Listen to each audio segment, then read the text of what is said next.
ঘটনাটি ঘটেছিল 2009 কি 10 সাল এই সময়ে। তখন উনি গ্রামে ছিলেন।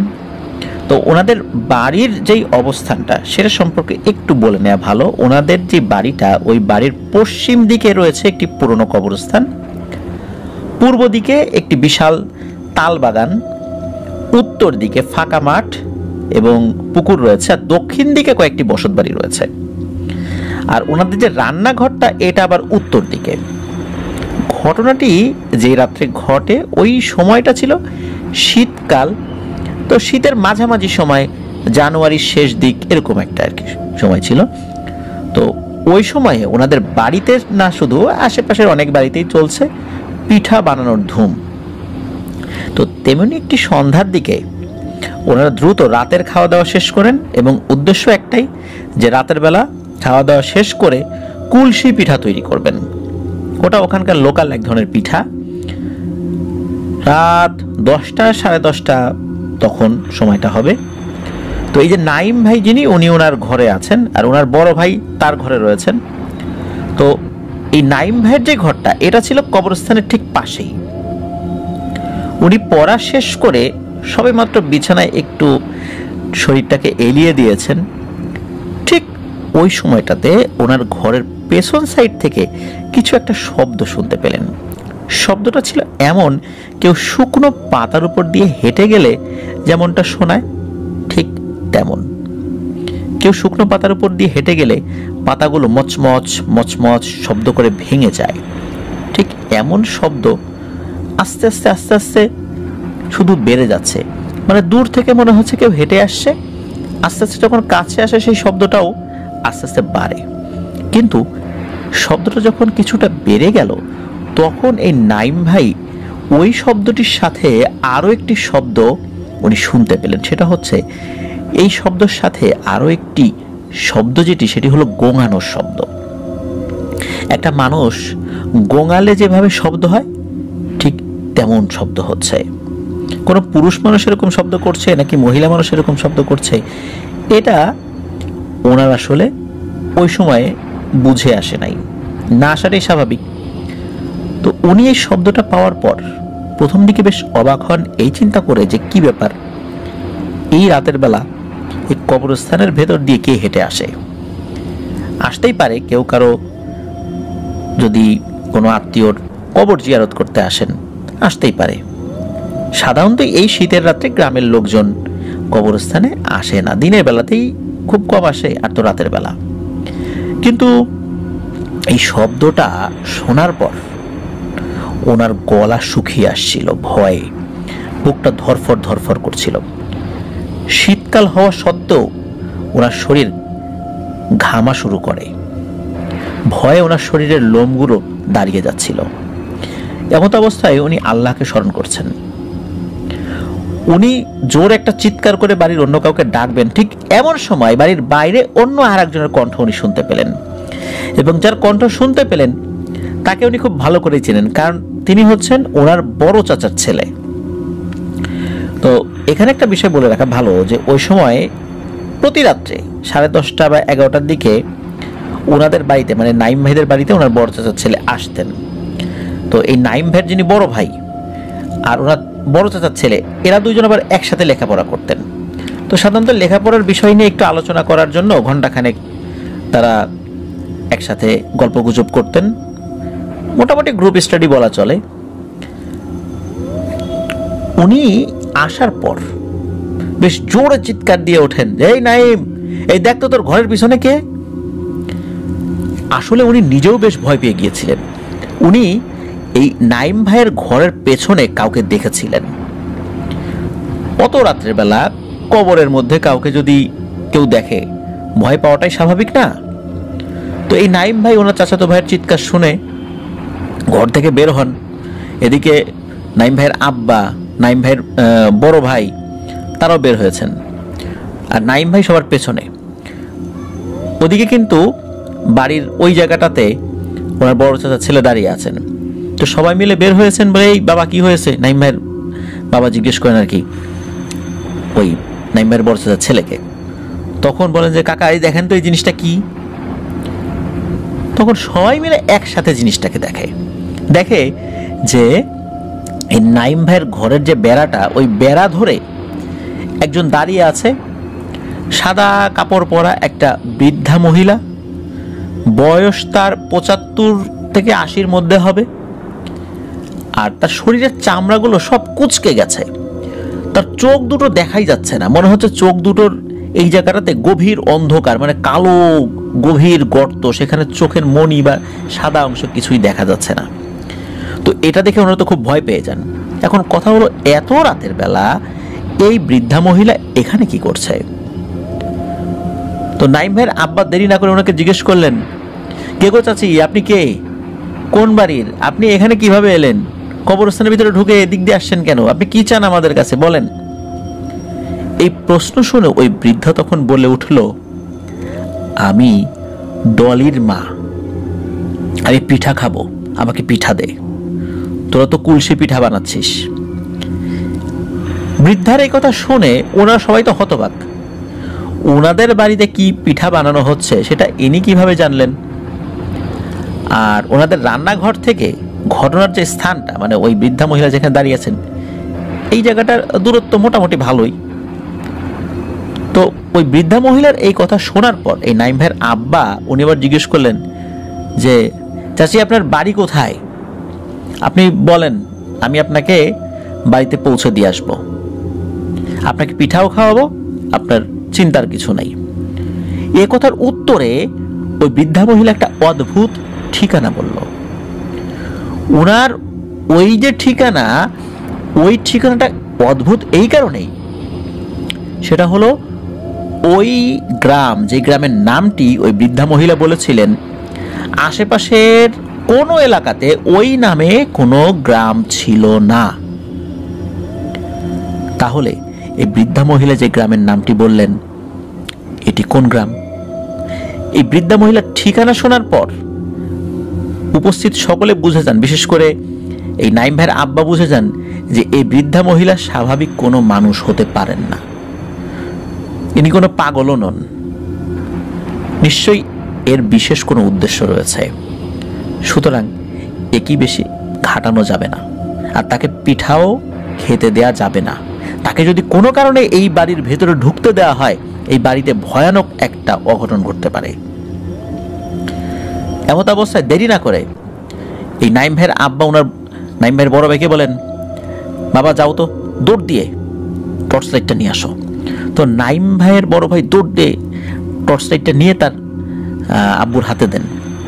তখন নাইম ভাইয়ের আব্বা, নাইম ভাইয়ের বড় ভাই এবং ওই যে নাইম ভাইয়ের বড় চাচার ছেলে, তিনজন মিলে ওই বৃদ্ধার দিকে এগিয়ে যাচ্ছেন।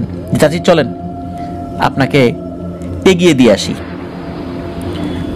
ওনাদের কিন্তু উদ্দেশ্য এগিয়ে দেয়া না, ওনাদের হাতে যে টর্চ লাইটটা রয়েছে, এই টর্চ লাইটের আলো ফেলে যেহেতু এগিয়ে যাচ্ছিলেন, ওনাদের উদ্দেশ্য ছিল এই বৃদ্ধা মহিলা কোন দিকে যায়।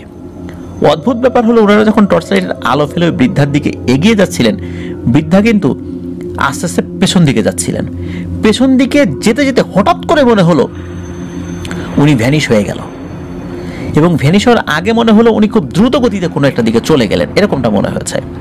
এই অন্ধকারের ভিতরে তার এইভাবে ভ্যানিশ হওয়া ওনারা কিন্তু প্রত্যেকেই দেখেছিলেন।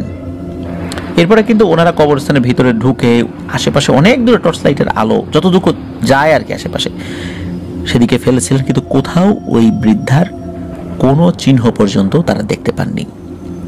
কোথা থেকে এলো, কেনই বা এলো, কিভাবে হারিয়ে গেল, এই বিষয়টি রহস্যময় হলেও গ্রামের লোকজন সাধারণত এই ধরনের উপদ্রব, যেগুলো রাতের বেলা পিঠা বানানোর সময় এসে হাজির হয়, এগুলোকে পিঠা খাউরি বলে। ধারণা করা হয়েছিল সে তেমনই একজন পিঠা খাউরি পিশাচিনী।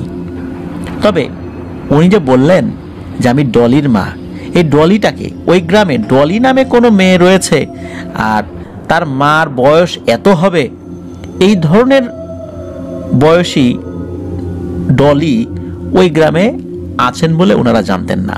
তাহলে বোঝাই যাচ্ছে ওই বৃদ্ধা মহিলা স্বাভাবিক কেউ ছিল না, ছিল একজন পিঠা খাউরি। অসংখ্য ধন্যবাদ নাইম ভাইকে চমৎকার একটি ঘটনা আমাদেরকে বলেছেন। ঘটনাটি ছোট হলেও আমার কাছে বেশ ভালো লেগেছে, আশা করছি লিসেনারদের কাছেও ভালো লেগেছে।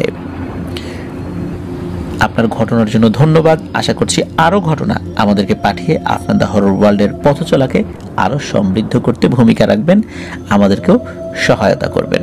প্রিয় লিসেনার্স, চলুন আমরা চলে যাব আমাদের এবারের 99 নম্বর এপিসোডের পরবর্তী আরও একটি নতুন ঘটনায়। প্রিয় লিসেনার,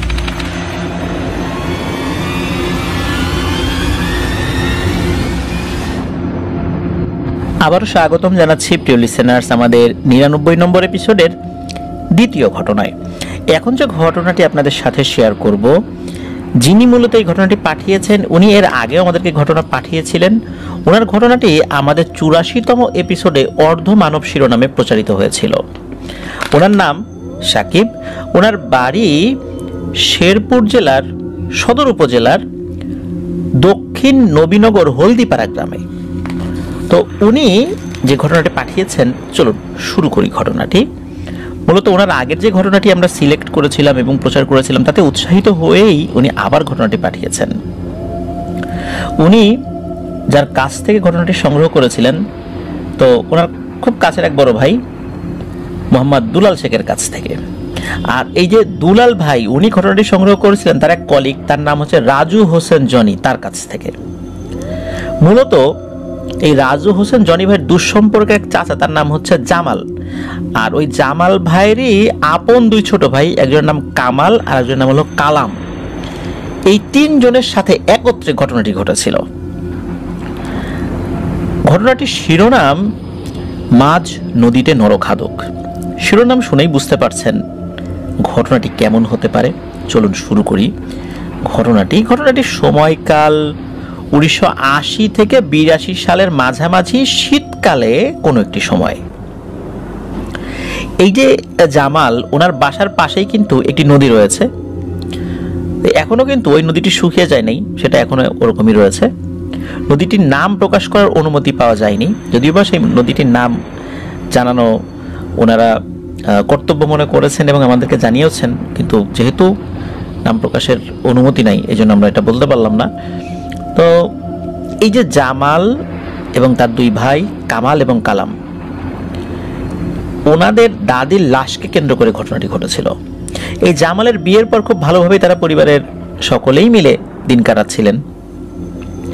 হঠাৎ করে একদিন সন্ধ্যার পর তাদের দাদি বার্ধক্যজনিত কারণে মারা যান। পরিবারের শোকের ছায়া নেমে আসে। যথারীতি জামালের দাদির লাশ গোসল দিয়ে কাফন করাতে রাত প্রায় 8টা বেজে যায়।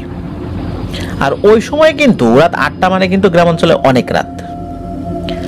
আর ওনারা চিন্তা করেন যে লাশ তো এখন দাফন করতে হবে। প্রবলেম হলো যে এই লাশটাকে দাফন করার জন্য নৌকায় করে প্রায় 30 মিনিট ধরে নদী পার হয়ে ওই পাশে যেতে হবে, কেননা আশেপাশের এলাকায় একমাত্র কবরস্থান বলতে যেটা ছিল সেটা হচ্ছে ওই নদীর ওপারে।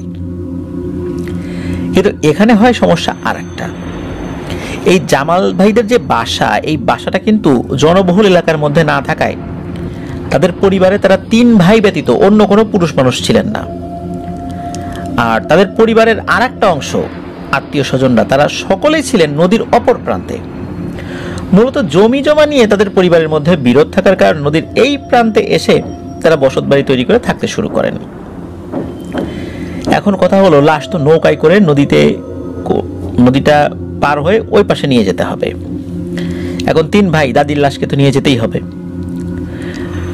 এখন লাশ তো ফেলে রাখা যাচ্ছে না। ওনারা একটা খাটিয়ায় করে লাশটা নিয়ে রওনা দিলেন। উদ্দেশ্য নদীর ওপারে যেই কবরস্থানটা রয়েছে সেখানে লাশটি দাফন করবেন এবং ওপাশে যে আত্মীয় স্বজনরা রয়েছেন তাদেরকেও ওনারা খোঁজ খবর জানাবেন। ওই সময়ে আসলে যে সময়টা 80 থেকে 82 সাল, তখন তো এরকম মোবাইল ফোন ছিল না। আর মারা গিয়েছেন রাতের বেলা। গ্রামের লোকজন কিন্তু ওই সময়টাতে সন্ধ্যার পরপরই খাওয়া দাওয়া করে ঘুমিয়ে পড়তেন। মূলত ওই খাওয়া দাওয়া করে শোয়ার পরই দাদির শরীর খারাপ লাগা শুরু করে এবং তারপরে উনি মারা যান। তাহলে পুরো গ্রাম কিন্তু একদম ঘুমে অচেতন ওই সময়ে। তো ওনারা একটা খাটিয়া পাশের একটা মসজিদ থেকে ম্যানেজ করে দাদির লাশ 3 জন নিয়ে রওনা দেন। তো ওনারা নদীর কাছে চলেও যান। সামনের দিকে বড় ভাই, মানে বড় ভাই 2 হাতে খাটিয়ার 2টা হাতল ধরেছেন। ওনাদের সাথে কিন্তু আর অন্য কোনো লোকজন নাই, কারণ ওনাদের পরিবারের সব সদস্যরাই কিন্তু, মানে আত্মীয় স্বজনদের মধ্যে যারা আছেন আর কি বলতে গেলে পুরুষ সদস্য, তারা সকলেই কিন্তু নদীর ওই পারে, সেখানেই তাদের আসল ঠিকানা আর কি। ওনারা যাচ্ছেন, নদীর পাড়ে চলে যান। রাত তখন কয়টা বাজে? সর্বোচ্চ 10টা বাজে। এখনকার সময় 10টা তো আসলে বেশি রাত না, কিন্তু ওই সময়ের প্রেক্ষাপটে, ওই গ্রামের প্রেক্ষাপটে, চরাঞ্চলের প্রেক্ষাপটে সেটা অনেক রাত। তো ওনারা নদীর ওখানে গিয়ে দেখতে পান যে একজন মাঝি নৌকায় একজন বৃদ্ধ যাত্রী নিয়ে বসে আছেন। তখন এই জামাল ভাই ওই মাঝিকে উদ্দেশ্য করে বলেন যে লাশটি ওপারে নিয়ে যাওয়ার জন্য তাকে। কিন্তু সমস্যা হলো ওই মাঝি বলেন যে আমি লাশ নিয়ে নৌকায় যেতে পারবো না।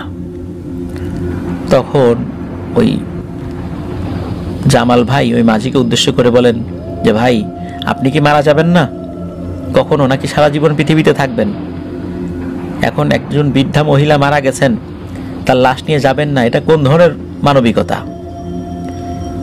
যাই হোক, ওই মাঝি তো কিছুতে রাজি হয় না, বলে না ভাই, আপনি যে কথাই বলেন না কেন, এই লাশ আমি এই রাতের বেলা, দিনের বেলা হইলে একটা কথা ছিল, কিন্তু রাতের বেলা আমি লাশ নৌকায় উঠাবো না, দরকার হলে সকাল পর্যন্ত অপেক্ষা করবো এখানে, কিন্তু লাশ আমি নৌকায় উঠাবো না। ওনারা বলছেন এটা তো কোনো আত্মহত্যার লাশ না, অপমৃত্যুর লাশ না, কিন্তু মাঝি কিছুতেই বোঝে না। মাঝি বলেন না, আমি উঠাবোই না, এসব কথাবার্তা বলে লাভ হবে না। একটা পর্যায়ে এসে মাঝি রাজি হন, তবে মাঝি বলেন যে ঠিক আছে, লাশ আপনারা নিয়ে যেতে চান আমার নৌকায়, যান, তবে আমি যাব না, আমি এই পাশে থাকলাম। এই যে একজন বৃদ্ধ লোক বসে আছে, একে নিয়ে আর আপনাদের দাদির লাশ নিয়ে আপনারা 3 ভাই নৌকা চালাতে চালাতে ওই পাশে চলে যান। তখন আবার জামাল ভাই বলে যে আপনার নৌকা আমি ওই পাশে নিয়ে যাব, আপনার নৌকাটা বুঝাই দিতে হবে না? বলে আপনার লাশ দাফন করে চলে আসবেন, তাতে তো অনেক সময় লাগবে। সময় লাগে লাগুক, কিন্তু আমি লাশ নিয়ে যাব না, যেহেতু বলছেন গ্রামের মানুষ পরিচিত, কিন্তু লাশের সাথে আমি যাব না। এই মাঝির এই যে এইরকম ঘাটতেনামি শুরু করে দিয়েছে। এখন ওই নৌকা ছাড়া তো ওখানে আর কোনো নৌকা নাই রাতের বেলা। বাধ্য হয়ে এই জামাল ভাই মাঝির প্রস্তাবে রাজি হলেন, আর মাঝি বলে দিলেন ওই পারে মানিক নামে একজন আছে, তাকে চিৎকার দিয়ে ডাকলেই মানিক উত্তর নেবে, মানিকের কাছে নৌকা বুঝিয়ে দিয়ে ওনারা যেন লাশ নিয়ে চলে যান। এদিকে এই যে নৌকায় যে বৃদ্ধ লোকটি বসেছিলেন, যখন এই মাঝি আর নৌকার সাথে যাবে না এবং শেষমেশ ওই লাশটি যখন ওখানে ওঠানো হলো নৌকাতে, এই 3 ভাই একটা অদ্ভুত বিষয় খেয়াল করলেন।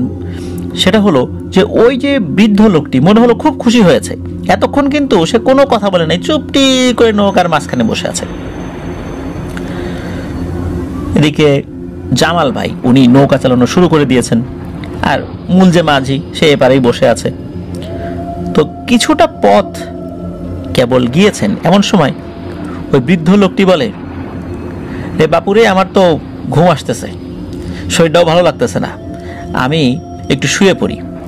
এই কথা বলতে না বলতেই ওই যে খাটিয়া, যেটা ওই খাটিয়ার পাশে এসে এই বৃদ্ধ লোকটি একটা চাদর মুড়িতে শুয়ে পড়েছেন। ওদিকে জামাল ভাই বলতেছেন যে আরে চাচা করেন কি, একটা লাশের পাশে এভাবে শুয়ে থাকবেন? নৌকায় তো আরো জায়গা আছে, একটু সাইডে সরেন, লাশের পাশে শুয়ে থাকতে আপনার ভয় টয় লাগবে না? তখন ওই লোকটি বলে, আরে বাপুরে, কিসের ভয়, পৃথিবীতে আসছি একা, আবার একাই চলে যেতে হবে লাশ হয়ে, লাশ দেখে ভয় পেলে কি চলবে? এই ধরনের আধ্যাত্মিক কথাবার্তা তাদেরকে বলেন। দেখে জামাল ভাই চিন্তা করেন, যাক লোকটা তো ভালোই, মৃত্যুর চিন্তা আছে, এত সুন্দর সুন্দর কথা বলতেছেন। ওনারা আর কিছু মনে করেন না। নৌকাটা কিন্তু বেশ বড়ই ছিল, কিন্তু বৈঠা দিয়ে চালানো নৌকা, মানে কোনো ইঞ্জিন চালিত নৌকা না। বড় নৌকা চালাতে গেলে তো কিন্তু একটু কষ্ট হয়, আস্তে আস্তে আগায়, ছোট নৌকা তো তাড়াতাড়ি আগায়। তো নৌকাটা আস্তে আস্তে যাচ্ছিল। একটা সময় এই জামাল ভাই, উনি নৌকা চালাচ্ছিলেন, উনি খেয়াল করলেন যে তার দাদির যে কাফনের কাপড়টা, মনে হচ্ছে কাফনের কাপড়টা ভিজে উঠছে, আস্তে আস্তে মনে হচ্ছে যে তার শরীর থেকে রক্ত বের হচ্ছে। অথচ উনি তো মারা গিয়েছেন, মারা যাওয়ার পরে তো রক্ত আসলে মানুষের জমাটবদ্ধ হয়ে যায়, ওরকম রক্তের প্রবাহটা থাকে না। কিন্তু তারপরেও যদি শরীরের কোনো অংশ কেটে ছিঁড়ে যায়, সেখানে কিন্তু ওই জমাটবদ্ধ রক্তই কিন্তু কোনো কাপড়ে লাগলে সেটা বোঝা যায়। অন্ধকারেও কিন্তু যতটুকু আলো ছিল, ওখানে হারিকেন ছিল নৌকাতে, বুঝতে পারছেন। ওদিকে ওই লোকটা কিন্তু ওই যে চাদর মুড়ি দিয়ে সে কিন্তু শুয়ে গেছে, কোনো নড়াচড়া নাই। জামাল ভাই কিন্তু বিষয়টা বুঝতে পারেন যে কোনো একটা সমস্যা এখানে হচ্ছে, কিন্তু উনি কিচ্ছুটি বুঝতে দিচ্ছেন না, তার দুই ভাইকেও না। তার দুই ভাই নৌকার সামনের দিকে বসে আছে, মাঝখানে খাটিয়া সমেত লাশ, আর ওই খাটিয়ার পাশে শুয়ে আছে হচ্ছে ওই বৃদ্ধ লোকটা। এখন ওই বৃদ্ধ লোকটা যে কোনো অশুভ কিছু কিনা এটাও কিন্তু পরিষ্কারভাবে ওই সময়ও বোঝা যাচ্ছিল না, কিন্তু ওই নৌকায় কোনো একটা অশুভ শক্তি ভর করেছে এটা কিন্তু এই জামাল ভাই বুঝতে পেরেছিলেন। এখন ওনারা যে ছোট ভাই, তারা যুবক হলেও একটু ভীতু প্রকৃতির ছিলেন, এই কারণে উনি কিছু বলছিলেন না। আস্তে আস্তে আস্তে আস্তে যখন ওই নৌকাটা ওই পারে চলে আসে, পার হওয়ার পর ওই বৃদ্ধ লোকটিও উঠে বসেন। উঠে বসার পর তখন ওই জামাল ভাই চিৎকার করে, ও মানিক ভাই, মানিক ভাই বলে ডাকেন, কারণ ওখানে মানিক নামে একজন থাকার কথা ছিল, কিন্তু তার কোনো সারা শব্দ পাওয়া যায় না। জামাল ভাই একটা বুদ্ধি আটেন, মাথাটা খুব ঠান্ডা করে আর কি এই প্ল্যানটা উনি করেছিলেন। সেটা হলো, উনি এই বৃদ্ধ লোকটিকে বলেন যে চাচা, আপনি এই লাশটার সাথে একটু বসেন, আমরা গিয়ে ওই মানিক ভাইকে খুঁজে নিয়ে আসি। তখন ওই বৃদ্ধ লোকটি বলে, ওরে বাবারে, এই লাশের সাথে তোমরা আমাকে রেখে চলে যাবা, এটা তো ঠিক না। তখন আবার জামাল ভাই বলেন, এটা আবার কি কথা বললেন, একটু আগেই না বললেন যে পৃথিবীতে আসছি একা, চলে যাব একা, লাশ হয়ে যেতে হবে, লাশ দেখে ভয় কিসে, তাই এখন ভয় পাচ্ছেন কেন? তখন বলে, আরে ওই সময় তো বলছিলাম তোমরা সাথে ছিলা, এই জন্য বলছিলাম, এখন তোমরা সবাই চলে যাবে, লাশের পাশে আমাকে বসায় রেখে যাবে, এটা কি হইলো নাকি? তখন জামাল ভাই বলেন যে আপনার চিন্তার কোনো কারণ নাই, আমরা দূরে যাব না, জাস্ট খালি এই যে এতটুকু এই ঘাট থেকে উপরে উঠে দেখবো এই মানিক ভাই কোন দিকে গেল। আর তাছাড়া আমাদের আরো আত্মীয় স্বজন আছে, তাদেরকে একটু চিৎকার করে ডাকতে হবে, আমাদের সব আত্মীয় স্বজন তো এই পারে। তখন ওই বৃদ্ধ লোকটিকে বোঝাতে সক্ষম হন এবং বৃদ্ধ লোকটি বলেন যে বাপুরে, আমি কিন্তু চোখে কম দেখি, আমার দৃষ্টি সীমা যতটুকু আছে, যতটুকু আমি দেখতে পাই, তোমরা কিন্তু এর বাইরে যাও না, আমি কিন্তু খুব ভয় পাই। তখন এই জামাল ভাই বলেন যে হ্যাঁ ঠিক আছে, আমরা কাছাকাছি থাকবো।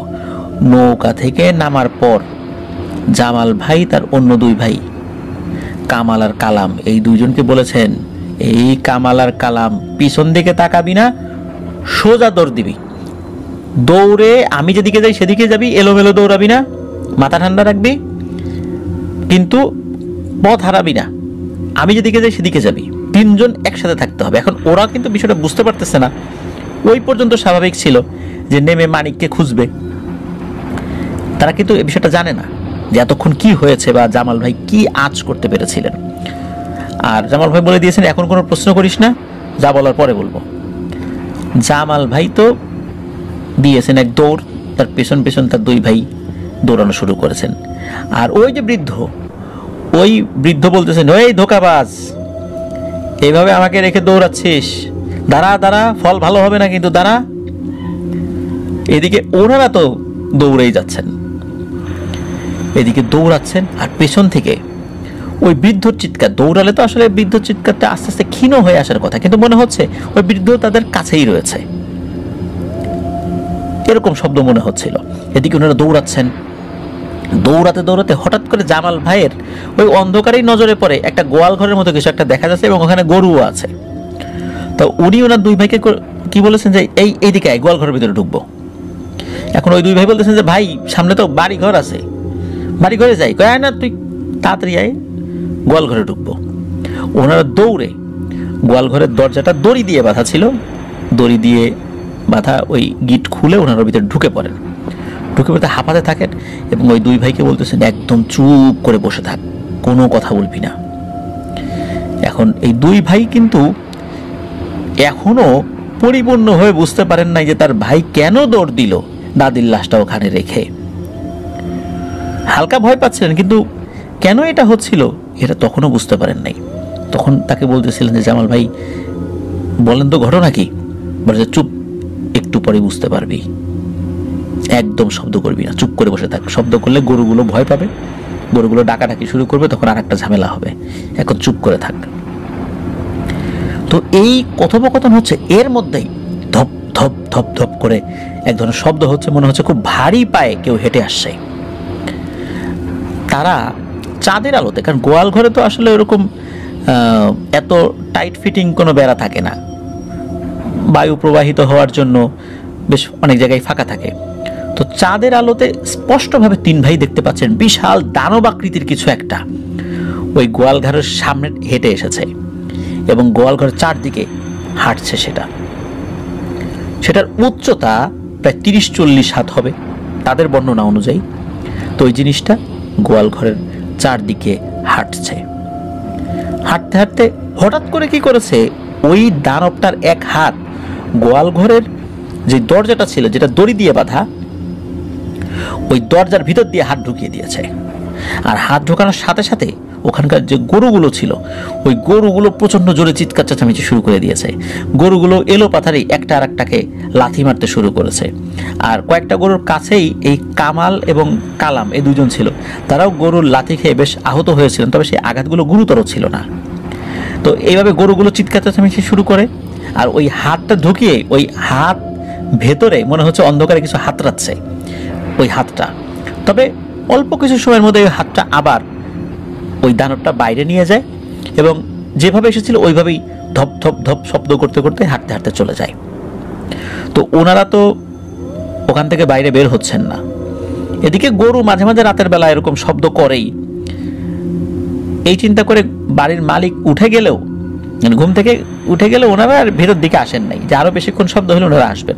তো দেখা গেল যে শব্দ থেমে গেছে, ওনারা আসেন নাই। আর ওই গ্রামে গরু চুরির ঘটনা ঘটতো না, এতটুকু ওনারা নিশ্চিত ছিলেন আর কি। ফজরের আজান যখন দিয়েছে তখন এই জামাল ভাই তার অন্য দুই ভাইকে নিয়ে এই গোয়ালঘর থেকে বের হয়ে তখন ওই যে গোয়ালঘরের কাছে যে বাড়িটা, ওই বাড়িতে গিয়েছেন, টাকাটাকি করেছেন। সেই বাড়ির লোক উঠে আসে, দেখা গেল যে অন্ধকারে তো আসলে অনেক কিছু বুঝতে পারছেন না, ওই যেই বাড়িটা, ওই বাড়িটা ওনাদেরই এক দুঃসম্পর্কের আত্মীয়র। তো ওনারা তো একে অপরকে চিনে ফেলেছে। তো ওই আত্মীয় বলেন, আরে জামাল, কালাম আর কামাল, এত রাতের বেলা তোরা আমাকে ডাকলি? তখন বলেন যে ভাই ঘরের ভিতরে ঢোকান, জরুরি কথা আছে। তখন ঘরের ভিতরে যান এবং বলেন যে এই ঘটনা, আপনার এই গোয়াল ঘরের মধ্যে তো আমরা এতক্ষণ বসেছিলাম। তখন উনি বলেন যে যাক, ভালো করেছিস, এখন যেহেতু আজান দিয়ে দিছে তাড়াতাড়ি চল ওই নদীর ঘাটে যাই, তো দাদির লাশের কি অবস্থা।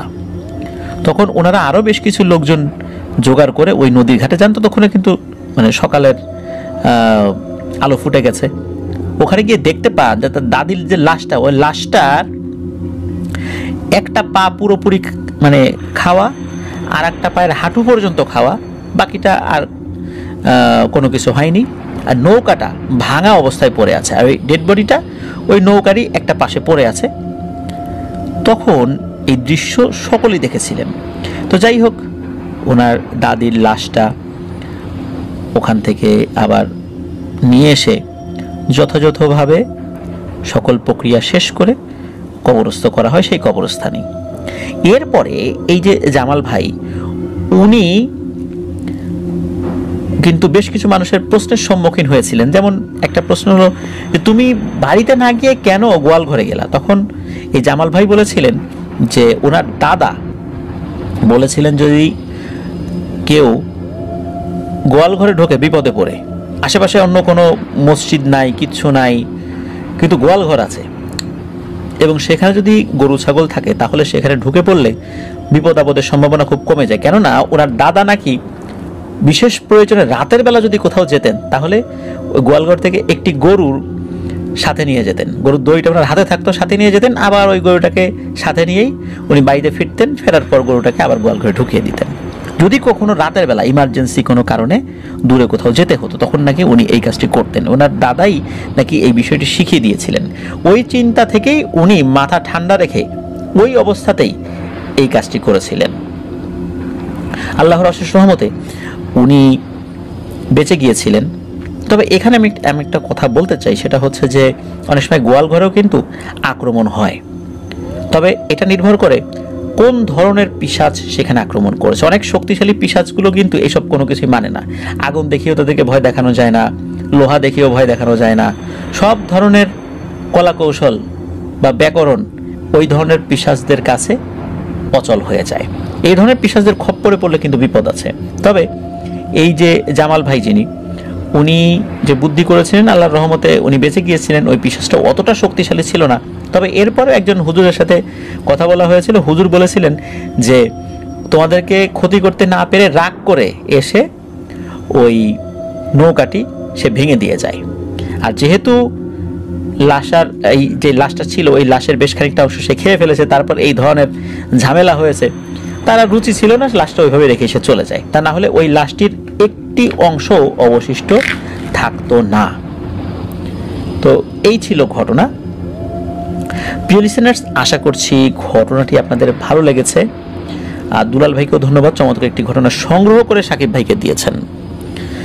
প্রিয় লিসেনার্স, এভাবেই আমরা একদম গ্রামের যে ঘটনাগুলো, চর অঞ্চলের ঘটনাগুলো, এই ঘটনাগুলো আমরা আপনাদের কাছে পৌঁছে দিতে চাই। তবে আপনারা যদি ঘটনা না পাঠান তাহলে কিন্তু পৌঁছে দিতে পারবো না। এই জন্য বলি যে আমরা সবসময় সত্য ভয়ের ঘটনা প্রকাশের চেষ্টা করি, কিন্তু সেটা সবসময় সম্ভবপর হয় না। কেননা আমরা কখনোই বলতে পারি না 100% নিশ্চিত হয়ে যায় এই ঘটনাটি সত্য। ভৌতিক ঘটনার কোনো প্রমাণ দেয়া যায় না।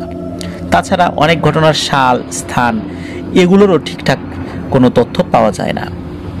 লোকমুখে শোনা অনেক ঘটনাই আমাদের সামনে চলে আসে। এটা লোকসংস্কৃতির একটা অংশের মতো হয়ে গেছে, সেগুলো আপনাদের সামনে তুলে ধরছি। সব ঘটনায় যে খুব মারাত্মক ভয়ের হবে বিষয়টা এরকমও নয়। আমাদের আশেপাশে ছড়িয়ে ছিটিয়ে থাকা এই ঘটনাগুলো আপনাদের সামনে তুলে ধরার চেষ্টা করছি। আমাদের প্রত্যন্ত অঞ্চলের লিসেনাররা রয়েছেন যারা আমাদের ঘটনাগুলো শোনেন, তাদেরকে অসংখ্য ধন্যবাদ যে আপনারা ঘটনা পাঠাচ্ছেন বলেই এই ঘটনাগুলো আমাদের গ্রামের মানুষের কাছে, শহরের মানুষের কাছে তো আছেই, গ্রামের মানুষদের কাছেও সেটা পৌঁছে গেছে। বিভিন্ন হাট বাজারে, চায়ের আড্ডায়, সেখানেও আফটার দ্য হরর ওয়ার্ল্ডের ঘটনাগুলো মোবাইলে বাজছে। এটাও আমাদের জন্য আলহামদুলিল্লাহ অনেক বড় একটি পাওয়া। প্রিয় লিসেনার্স, আপনারা আপনাদের ঘটনাগুলো কিন্তু পাঠাতে কোনো কার্পণ্য করবেন না। আপনারা না পাঠালে কিন্তু আফটার দ্য হরর ওয়ার্ল্ড একটা সময় থেমে যাবে। এই জন্য অবশ্যই আপনারা ঘটনা ইনশাল্লাহ পাঠাবেন এই কামনাই করি। আর সত্য ভয়ের ঘটনাগুলোই আপনারা পাঠাবেন। কোনো বানানো ঘটনাগুলো কিন্তু অনেক আকর্ষণ সৃষ্টি করতে পারে হয়তো সাময়িক সময়ের জন্য, কিন্তু মিথ্যা তো মিথ্যাই। এই জন্য মিথ্যা ঘটনা শুনিয়ে আপনাদেরকে আমি আনন্দ দিতে চাই না। আর যারা মিথ্যা ঘটনা পাঠাবেন হাসরের মাঠে কিন্তু আমি অবশ্যই তাদেরকে ধরবো। যখন আল্লাহ আমাকে জিজ্ঞেস করবেন মিথ্যা ঘটনা শুনিয়েছো, এটা তো একটা প্ল্যাটফর্মে রয়ে গেছে, এই মিথ্যা ঘটনা অনেকেই শুনছে, মিথ্যা প্রচার করেছো, তখন আমি কিন্তু বলবো যে আমি আমার জায়গা থেকে বলেছিলাম যে আপনারা সত্য ভয়ের ঘটনা পাঠান, কিন্তু যিনি পাঠান নাই আল্লাহ আপনি তাকে ধরেন। এই কারণে প্রিয় লিসেনার্স আমি বলছি যে আপনারা সত্য ভয়ের ঘটনা পাঠাবেন।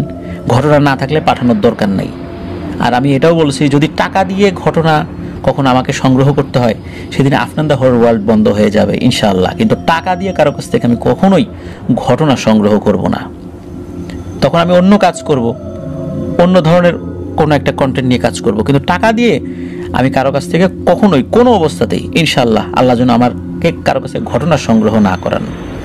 এবং কেউ যদি কখনো ঘটনা দেওয়ার পর আমাদের কাছে এই ধরনের অর্থনৈতিক সুবিধা নেয়ার চেষ্টা করেন, তার কাছ থেকে আমরা কিন্তু কখনোই আর ঘটনা নেই না। সে যেই হোক না কেন, যত বড় ঘটনা সংগ্রাহকই হোক না কেন, তার কাছ থেকে ঘটনা নিয়ে আমরা বন্ধ করে দিই।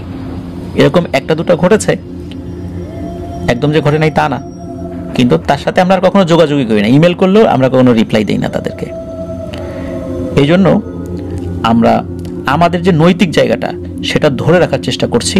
ইনশাল্লাহ যেদিন পারবো না সেদিন এই শো বন্ধ করে দিব। এতটুকুই বলতে চাই যে ইনশাল্লাহ সত্য ভয়ের ঘটনাগুলো পাঠানোর জন্য আমরা সবচেয়ে সর্বোচ্চ চেষ্টাটা করি। এই জন্য আপনারাও চেষ্টা করবেন যেন আমরা যে প্রচেষ্টাটা অব্যাহত রেখেছি আপনাদের পাঠানো ঘটনার উপরই ভিত্তি করে যে আপনারা সত্য ভয়ের ঘটনা আমাদেরকে পাঠান। আমরা এই বিশ্বাসটা করি, ইনশাল্লাহ সামনেও করতে চাই। আর এভাবেই আপনার দ্য হরর ওয়ার্ল্ড ইনশাল্লাহ আরও প্রান্তিক পর্যায়ে বাংলা ভাষাভাষী পৃথিবীর যেখানে মানুষ রয়েছে তাদের কাছে ইনশাল্লাহ পৌঁছে যাবে। প্রিয় লিসেনার্স, চলুন আমরা চলে যাব আমাদের এবারের এপিসোডের পরবর্তী আরও একটি নতুন ঘটনায়। আবারও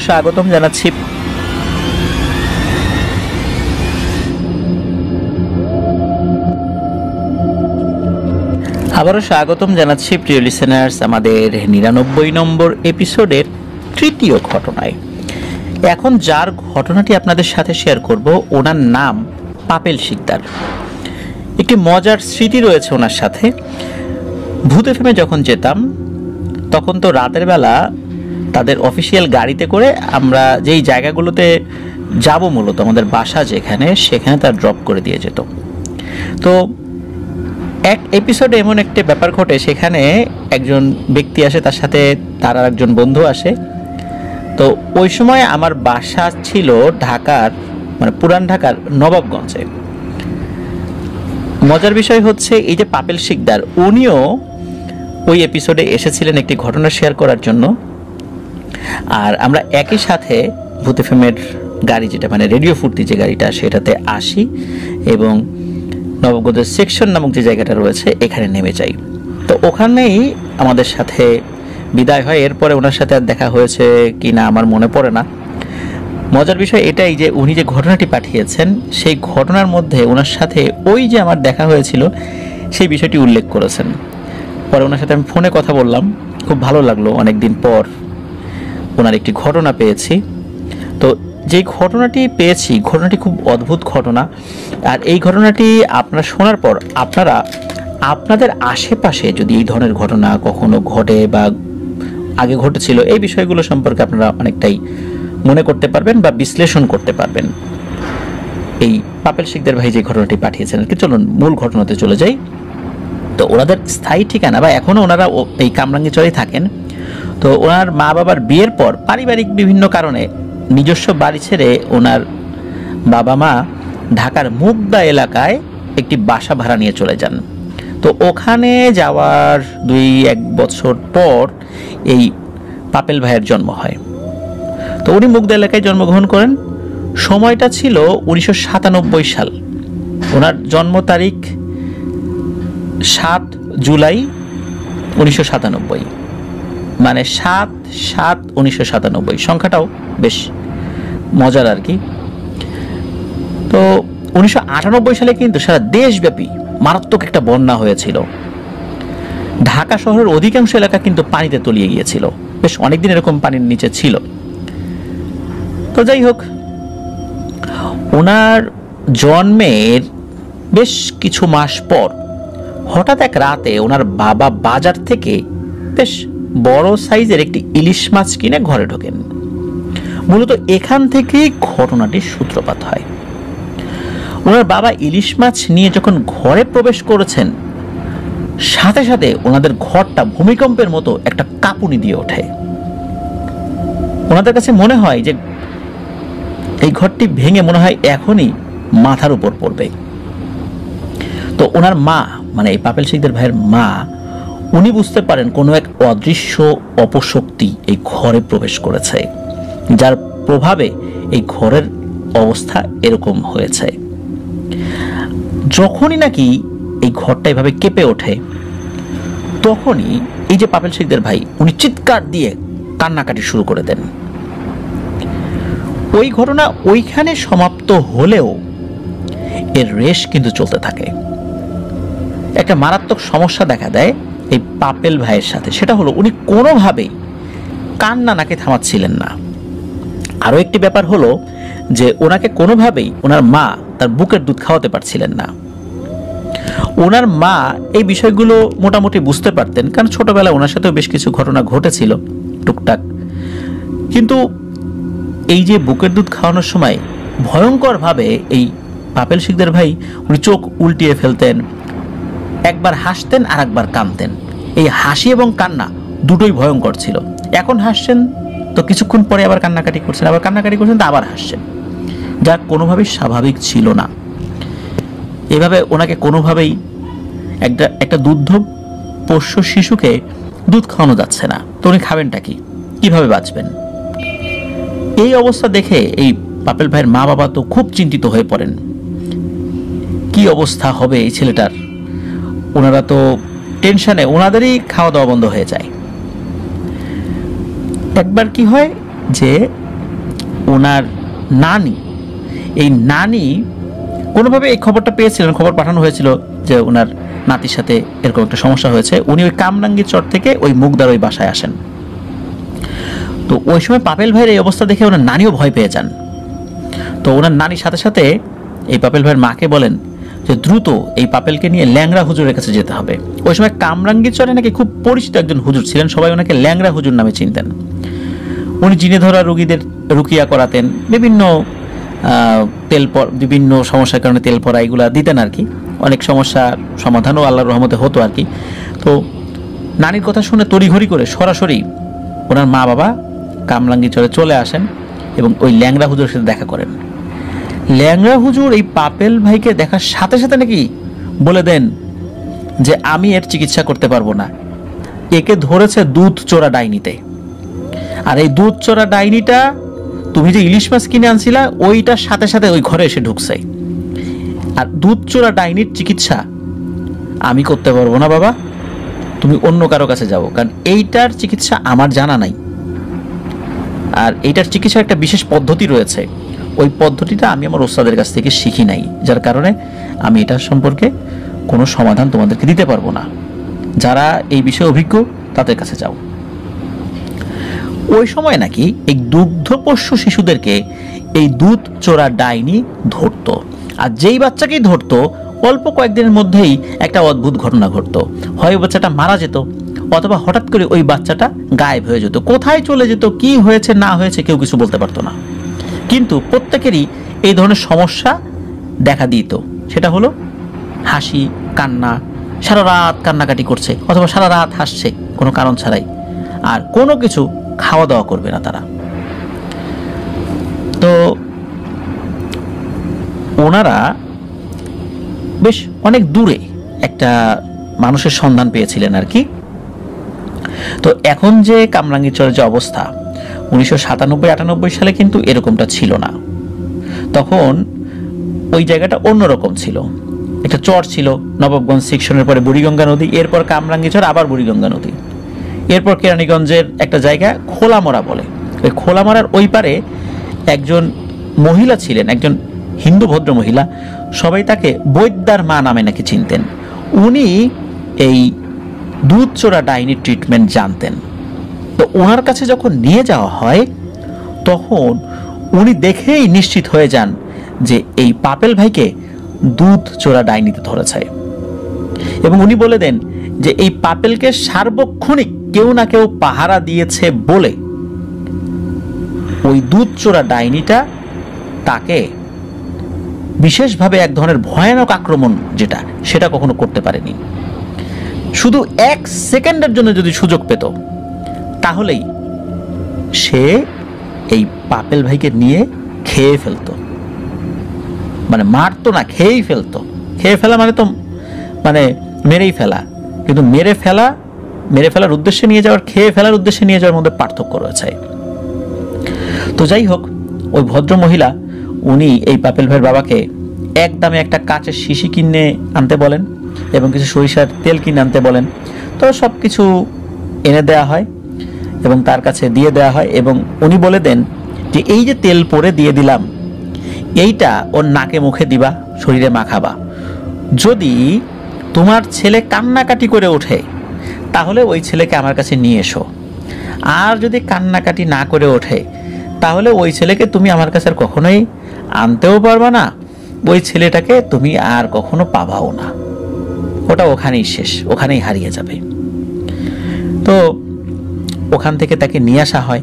নিয়ে আসার পর ওনার মা তেলটা হালকা গরম করে বিভিন্ন দোয়া দুরুদ পড়ে এই তেলটা এই পাপেল ভাইয়ের নাক মুখ এই জায়গাগুলোতে কিছুটা দেন, শরীরে মাখতে থাকেন।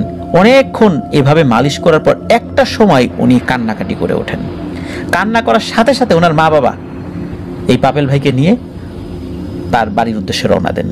ওনার কাছে আসার পর উনি বলেন যে এই ছেলেটা সৃষ্টিকর্তার ইচ্ছায় বেঁচে গেছে, এই ছেলেটাকে দুধচোরা ডাইনি নিতে পারে নাই। এই ছেলেটা যদি কান্নাকাটি না করত, তার মানে হচ্ছে যে এই ছেলেটা তোমাদের ছেলে না, এই দুধচোরা ডাইনির পিশাচ কোনো শিষ্য এসে তোমার ছেলে সেজে এখানে বসে আছে এবং এই তেলটা দেওয়ার সাথে সাথে ওইখানে থাকতো না, অদৃশ্য হয়ে যেত। এরা এভাবেই কোনো একটা দুগ্ধপোষ্য শিশুকে টার্গেট করে এবং টার্গেট করে এটাকে নিয়ে যায়। নিয়ে যাওয়ার পর এই পিশাচগুলো শিশু সেজে বসে থাকে এবং একটা পর্যায়ে ওরা গায়েব হয়ে যায়। এটা ট্রিটমেন্ট কি? ট্রিটমেন্ট হচ্ছে যদি এটাকে শনাক্ত করা যায় যে এটাই হচ্ছে পিশাচ, তখন গরম তেলে এটাকে যদি ছেড়ে দেয়া হয় বা গরম তেল লাগানো হয়, সাথে সাথে ওইটা মারা যায় এবং মৃত হয়ে কাক বা কোনো একটা মৃত কোনো একটা প্রাণী, কোনো একটা পাখি বা অন্য কোনো প্রাণীর আকার ধারণ করে। তার মানে হচ্ছে ওই জিনিসটা মারা গেছে। কিন্তু ওই জিনিসটা মারা গেছে, কিন্তু ওই সন্তানটা কিন্তু নাই, ওই সন্তানটাও মারা গেছে, তাকে খেয়ে ফেলেছে, মেরে ফেলেছে বা যে কোনো কিছু করেছে, ওইটাকে আর কখনোই ফেরত পাওয়া যাবে না। ওই সন্তান শেষ, তার মৃত্যু হয়ে গেছে। তো এভাবেই এই দুধচোরা ডাইনি এই জিনিসটা মানুষকে আক্রমণ করত। এখনো যে হয় না তা কিন্তু না প্রিয় লিসেনার্স, এখনো হয়। হয়তোবা আপনাদের হয়তোবা জানা আছে কোনো কোনো এলাকায় এই ধরনের ঘটনা কিন্তু ঘটেছে বা ঘটতো আগে, কিন্তু এখন অনেকটা কমে গেছে, এটা সত্য।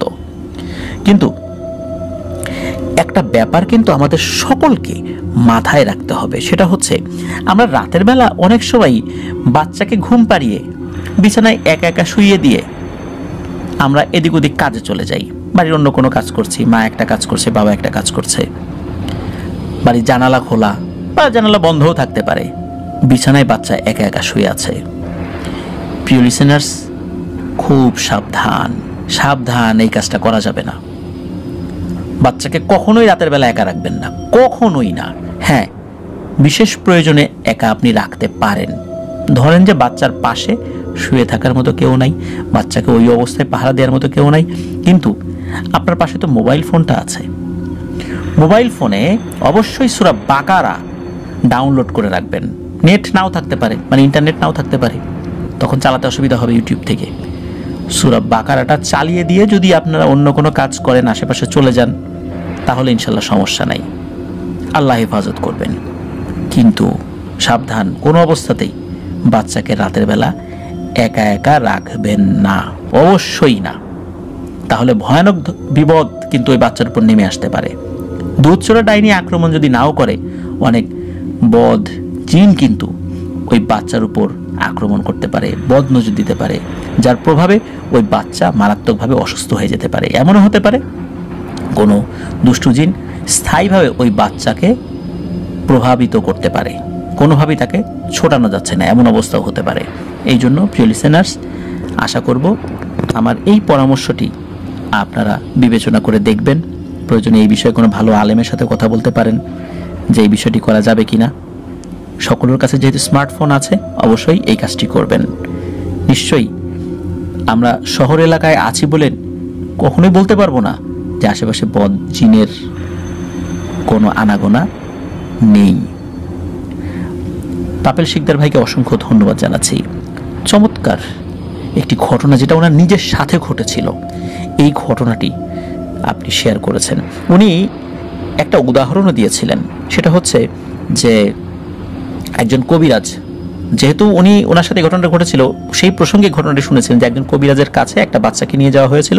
ওই কবিরাজকে দেখার সাথে সাথে ওই বাচ্চাটি অদ্ভুত রকমের আওয়াজ করতে থাকে, আর কবিরাজ ওই বাচ্চার মা বাবাকে বলে ওঠে, আপনারা তো দেখি দুধ কলা দিয়ে কালসাপ পুষছেন, এটা তো আপনার বাচ্চা না, এটা বাচ্চা রূপে পিশাচ, একে এক্ষুনি ফুটন্ত গরম তেলে ছেড়ে দিতে হবে, এবং দেখবেন এটা মরে পশু পাখির রূপ নেবে। আপনার বাচ্চাকে অনেক আগে এই পিশাচ খেয়ে ফেলেছে, আপনাদের ক্ষতি করার ধান্দায় এ এখন রয়ে গেছে। তার মানে প্রিয় লিসেনার্স, আমরা কি বুঝলাম? যে ওই বাচ্চাটা এই কারণে ওই ফ্যামিলিতে রয়ে যায় যাতে করে ওই মা বাবাকে ক্ষতি করা যায় বা আশেপাশে আরও কোনো বাচ্চাকে ক্ষতি করা যায়, এভাবে রয়ে যায়। তো যাই হোক, ওইটার পরে ওই কবিরাজ বলেন যে আপনাদের গণ্যমান্য ব্যক্তিদেরকে ডাকেন, তাছাড়া আমি এই ভয়ানক ট্রিটমেন্টটা করতে পারবো না। তাদের অনুমতি যদি পাই এবং আপনারা সম্মতি দেন তাহলে আমি এটা পরখ করে দেখাবো আপনাদের। তখন গণ্যমান্য ব্যক্তিরা যখন অনুমতি দেন, সত্যি ফুটন্ত তেলের মধ্যে যখন ওই বাচ্চাটাকে ছেড়ে দেওয়া হয়েছিল, সাথে সাথে ওখানে একটা মরা কাক ভেসে উঠেছিল। একটা মানুষের বাচ্চা হলে কি হতো? নিশ্চয়ই এরকমটা হতো না।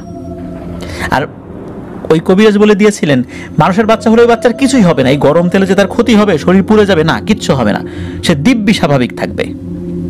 প্রিয় লিসেনার্স, দেখুন এই পাপেল শিকদার ভাইকে কিন্তু গরম তেল মাখাতে বলা হয়েছিল। একদম ফুটন্ত গরম তেলের মধ্যে তাকে চুবাতে বলা হয় নাই, মানে ওই তেলটা গরম করে তাকে মাখাতে বলা হয়েছে। যদি পিশাচ হয় তাহলে তো ও ওখান থেকে ভাগবে বা মারা যাবে, কিছু একটা হবে। আপনার ছেলে হলে কান্নাকাটি করে উঠবে, তার মানে ওটা ওনারই ছেলে। এরকমটাই কিন্তু হয়েছিল। পাপেল শিকদার ভাই সুস্থ আছেন, ভালো আছেন। প্রিয় লিসেনার্স, আশা করছি এই বিষয়গুলো আপনারাও সতর্ক থাকবেন। ঘটনাটি আশা করব আপনাদের ভালো লেগেছে। চলুন আমরা চলে যাব আমাদের এবারের এপিসোডের পরবর্তী আরও একটি নতুন ঘটনায়।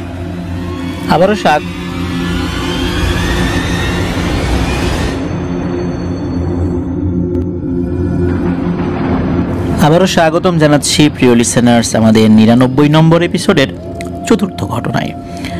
এখন যার ঘটনাটি আপনাদের সাথে শেয়ার করব, ওনার ঘটনা কিন্তু অনেকগুলো ইতোমধ্যে আমাদের চ্যানেলে আমরা প্রচার করেছি। ওনার নাম মোহাম্মদ সোহেল রানা। ওনার বাড়ি ঢাকার সাভারের বলিয়ারপুরে।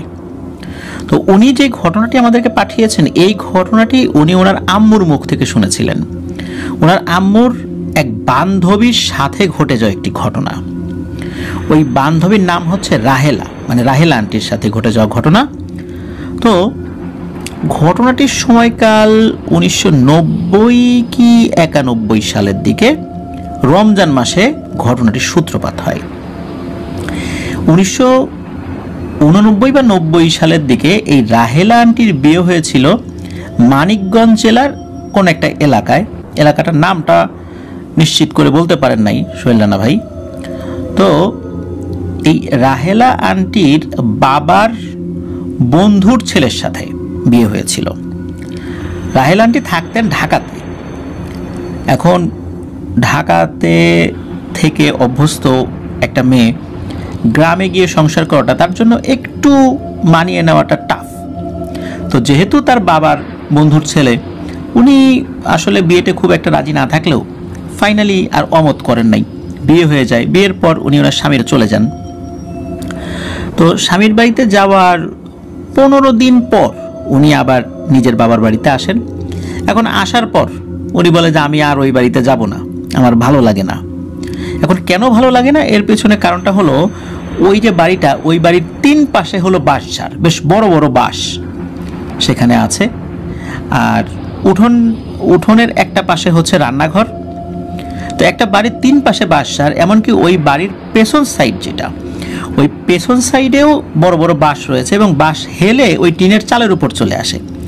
বাতাসে ওই বাঁশগুলো যখন নড়ে, বা কঞ্চিগুলো সাথে সাথে নড়ে, বাঁশের কঞ্চির সাথে টিনের চালের যখন একটা ঘর্ষণ হয়, এক ধরনের কিন্তু শব্দ হয়। এই শব্দটা কিন্তু অনেকেই আমরা শুনেছি, আমি নিজেও শুনেছি।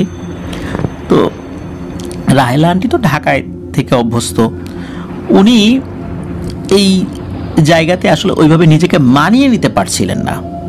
ভয় ভয় লাগতো, আর ভয় লাগার মতোই তো পরিবেশ। কারণ ওনার যে শ্বশুরবাড়ি, ওই শ্বশুরবাড়িতে লোক সংখ্যাও ছিল কম, মাত্র 4 জন লোক, উনি সহ, মানে শ্বশুর, শাশুড়ি, তার হাজব্যান্ড আর উনি, এই 4 জন, আর কেউ নাই। আর ওখানে আশেপাশে বাড়িঘরগুলো ছিল, একটা বাড়ি থেকে আর একটা বাড়ির দূরত্ব বেশ ভালোই। কেউ কারো বাড়িতে খুব প্রয়োজন ছাড়া যেত না, যেহেতু দূরে দূরে বাড়ি, একদম গ্রাম অঞ্চলে বাড়িটা। রান্নাঘর থেকে যখন রান্না করে বড় ঘরে, মানে যে ঘরে সবাই থাকেন বা খাওয়া দাওয়া করেন, ওখানে আসতে হতো, তখন ওই চালের উপর যে বাসার ওই দিকে কিন্তু নজর যেত। এই রাহেলা আন্টি উনি যখন রান্নাঘর থেকে রান্না করা খাবার নিয়ে ঘরের মধ্যে যেতেন, তখন নাকি ওই চালের উপর যখন ওই বাঁশের দিকে নজর পড়তো ওনার ভয় লাগতো। আর যেহেতু রাহেলা আন্টির বাবার বন্ধুর ছেলের সাথে বিয়ে হয়েছে, এই জন্য ওনার যে শ্বশুর শাশুড়ি তারাও রাহেলা আন্টিকে নিজের আপন মেয়ের মতোই দেখতেন, খুব ভালোবাসতেন। আর শাশুড়ি ওনাকে দিয়ে পারতপক্ষে রান্না করাতেনই না, একে তো নতুন বউ, তারপরেও রান্নাঘরের কাছে সহজে যেতে দিতেন না, কিছুটা এগিয়ে জুগিয়ে দেয়া এই আর কি। আর রান্না করার পর জাস্ট খালি খাবারটা পরিবেশন করতে হতো ওই রাহেলা আন্টিকে। এভাবেই চলছিল। তো 15 দিন পরে আসার পর উনি আর যেতে চান না। এদিকে কি হয়, রমজান মাস চলে এসেছে, বাড়িতে তো লোকজন নাই। হঠাৎ করে এই রাহেলা আন্টির শাশুড়ির প্রচণ্ড এসেছে, জ্বর এসেছে। এখন লোক তো নাই বাড়িতে কেউ। এই রাহেলা আন্টির যিনি হাজব্যান্ড, উনিও তার স্ত্রীকে বাড়িতে নিয়ে যাওয়ার জন্য খুব বেশি জোরাজোরি করছিলেন না, কারণ আসলেই তো একটা ভয়ঙ্কর পরিবেশ আসলে তার বাড়িতে। এই জন্য উনি শহর থেকে গিয়ে ওই পরিবেশের সাথে খাপ খাওয়াতে পারছিলেন না। চিন্তা করছেন থাক না, তার বাড়িতেই, বাবার বাড়িতেই থাক। তো ওনার হাজব্যান্ড শ্বশুরবাড়িতেই আসা যাওয়া করতেন, রাহেলা আন্টির সাথে দেখা করতেন, ওখান থেকেই আবার ওনার কর্মস্থল ঢাকাতে চলে যেতেন। তো এভাবে কাটছিল। তো ওই রমজান মাস যখন চলে আসে, রাহেলা আন্টির শাশুড়ি অসুস্থ হয়ে পড়েন, তখন বাধ্য হয়েই উনি নিজেই শ্বশুরবাড়িতে যান। এমত অবস্থায় তার তো আসলে যাওয়াটা উচিত। তো উনি যখন যাচ্ছিলেন ঢাকা থেকে মানিকগঞ্জ আসতে আসতে, তখন সন্ধ্যা হয়ে গিয়েছে আর কি। আর ওই দিনটা এমন ছিল যে ওই রাত্রে সাহরি করে পরের দিন থেকে রোজা। ওনার হাজব্যান্ডের সাথে উনি যাচ্ছিলেন ভ্যানে করে, মানিকগঞ্জে বাস স্ট্যান্ড এখন আমরা যেটা দেখি, ওখান থেকে ভ্যানে করে 3-4 কিলো যেতে হতো ভেতর দিকে, এমনটাই জানিয়েছেন আর কি সোহেল রানা ভাই। তো যাচ্ছিলেন একটা জায়গা দিয়ে, ওই জায়গাটা বেশ অন্ধকার ছিল। হঠাৎ করে নাকি রাহেলা আন্টি বলে ওঠেন তার হাজব্যান্ডকে যে আমার তো খুব শীত লাগছে, খুব ঠান্ডা লাগছে আমার। তখন আসলে শীতের সময় ছিল না, কিন্তু ওনার খুব শীত লাগছিল। অনেক সময় জ্বর আসার আগে এরকম হঠাৎ করে শীত লাগে, কাঁপুনি দিয়ে একটা শীতের ভাব আসে আর কি শরীরে। তখন ওনার হাজব্যান্ড কি করেছেন, যে ওনার কাছে একটা চাদর থাকতো সব সময়, তো ওই চাদরটা রাহেলা আন্টির শরীরে পেঁচিয়ে দেন। তো রাহেলা আন্টিও, উনি ভ্যানে বসে আছেন, এইভাবে বাড়িতে চলে আসেন। বাড়ি আসতে আসতে আবার উনি স্বাভাবিক হয়ে যান আর কি, আর কোনো সমস্যা নাই। এসে দেখা যায় ওনার শাশুড়ির প্রচণ্ড জ্বর। উনি তাড়াতাড়ি করে শাশুড়ির সেবা শুশ্রূষা শুরু করে মাথায় জলপট্টি দেন। তো কিছুটা জ্বর কমে আসে ওনার সেবা শুশ্রূষা আল্লাহর রহমতে। রাত বেজে গেছে প্রায় 1টা।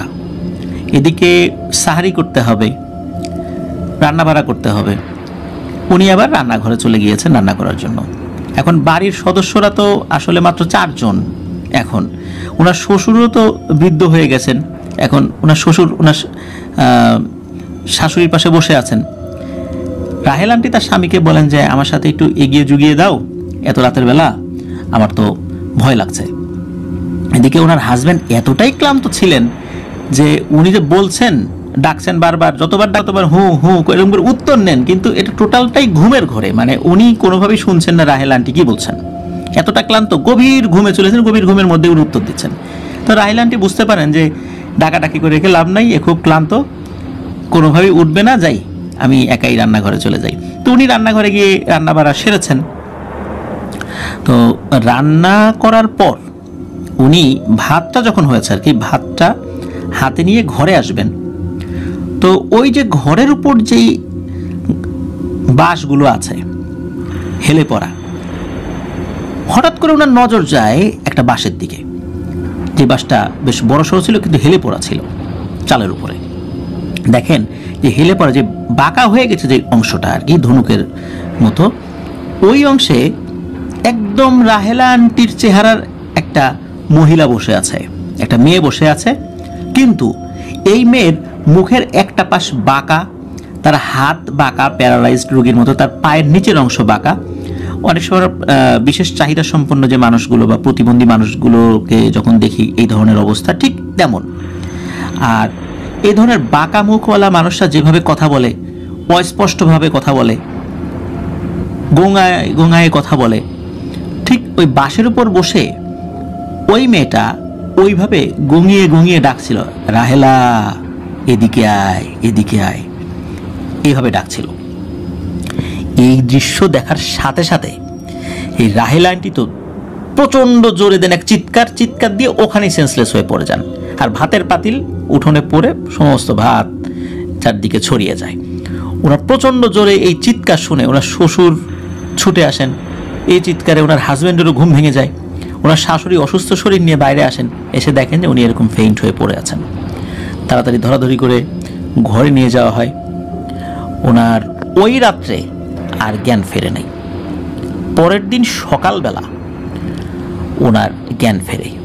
আর জ্ঞান ফেরার পর উনি ভালো করে কথা বলতে পারছিলেন, খালি কোনো মতে মানে চোখ খুলে তাকাতে পারছিলেন, আশেপাশের মানুষগুলোকে দেখছিলেন, আসলে চিনতে পারছিলেন কিনা সেটাও বোঝা যাচ্ছিল না। কিন্তু ঘটনার শুরুটা কিন্তু এখান থেকেই। ওই দিন সকাল থেকেই আস্তে আস্তে ওনার মুখ একপাশে বাঁকা হওয়া শুরু করে, ওনার হাত পাগুলো বেঁকে বেঁকে যায়।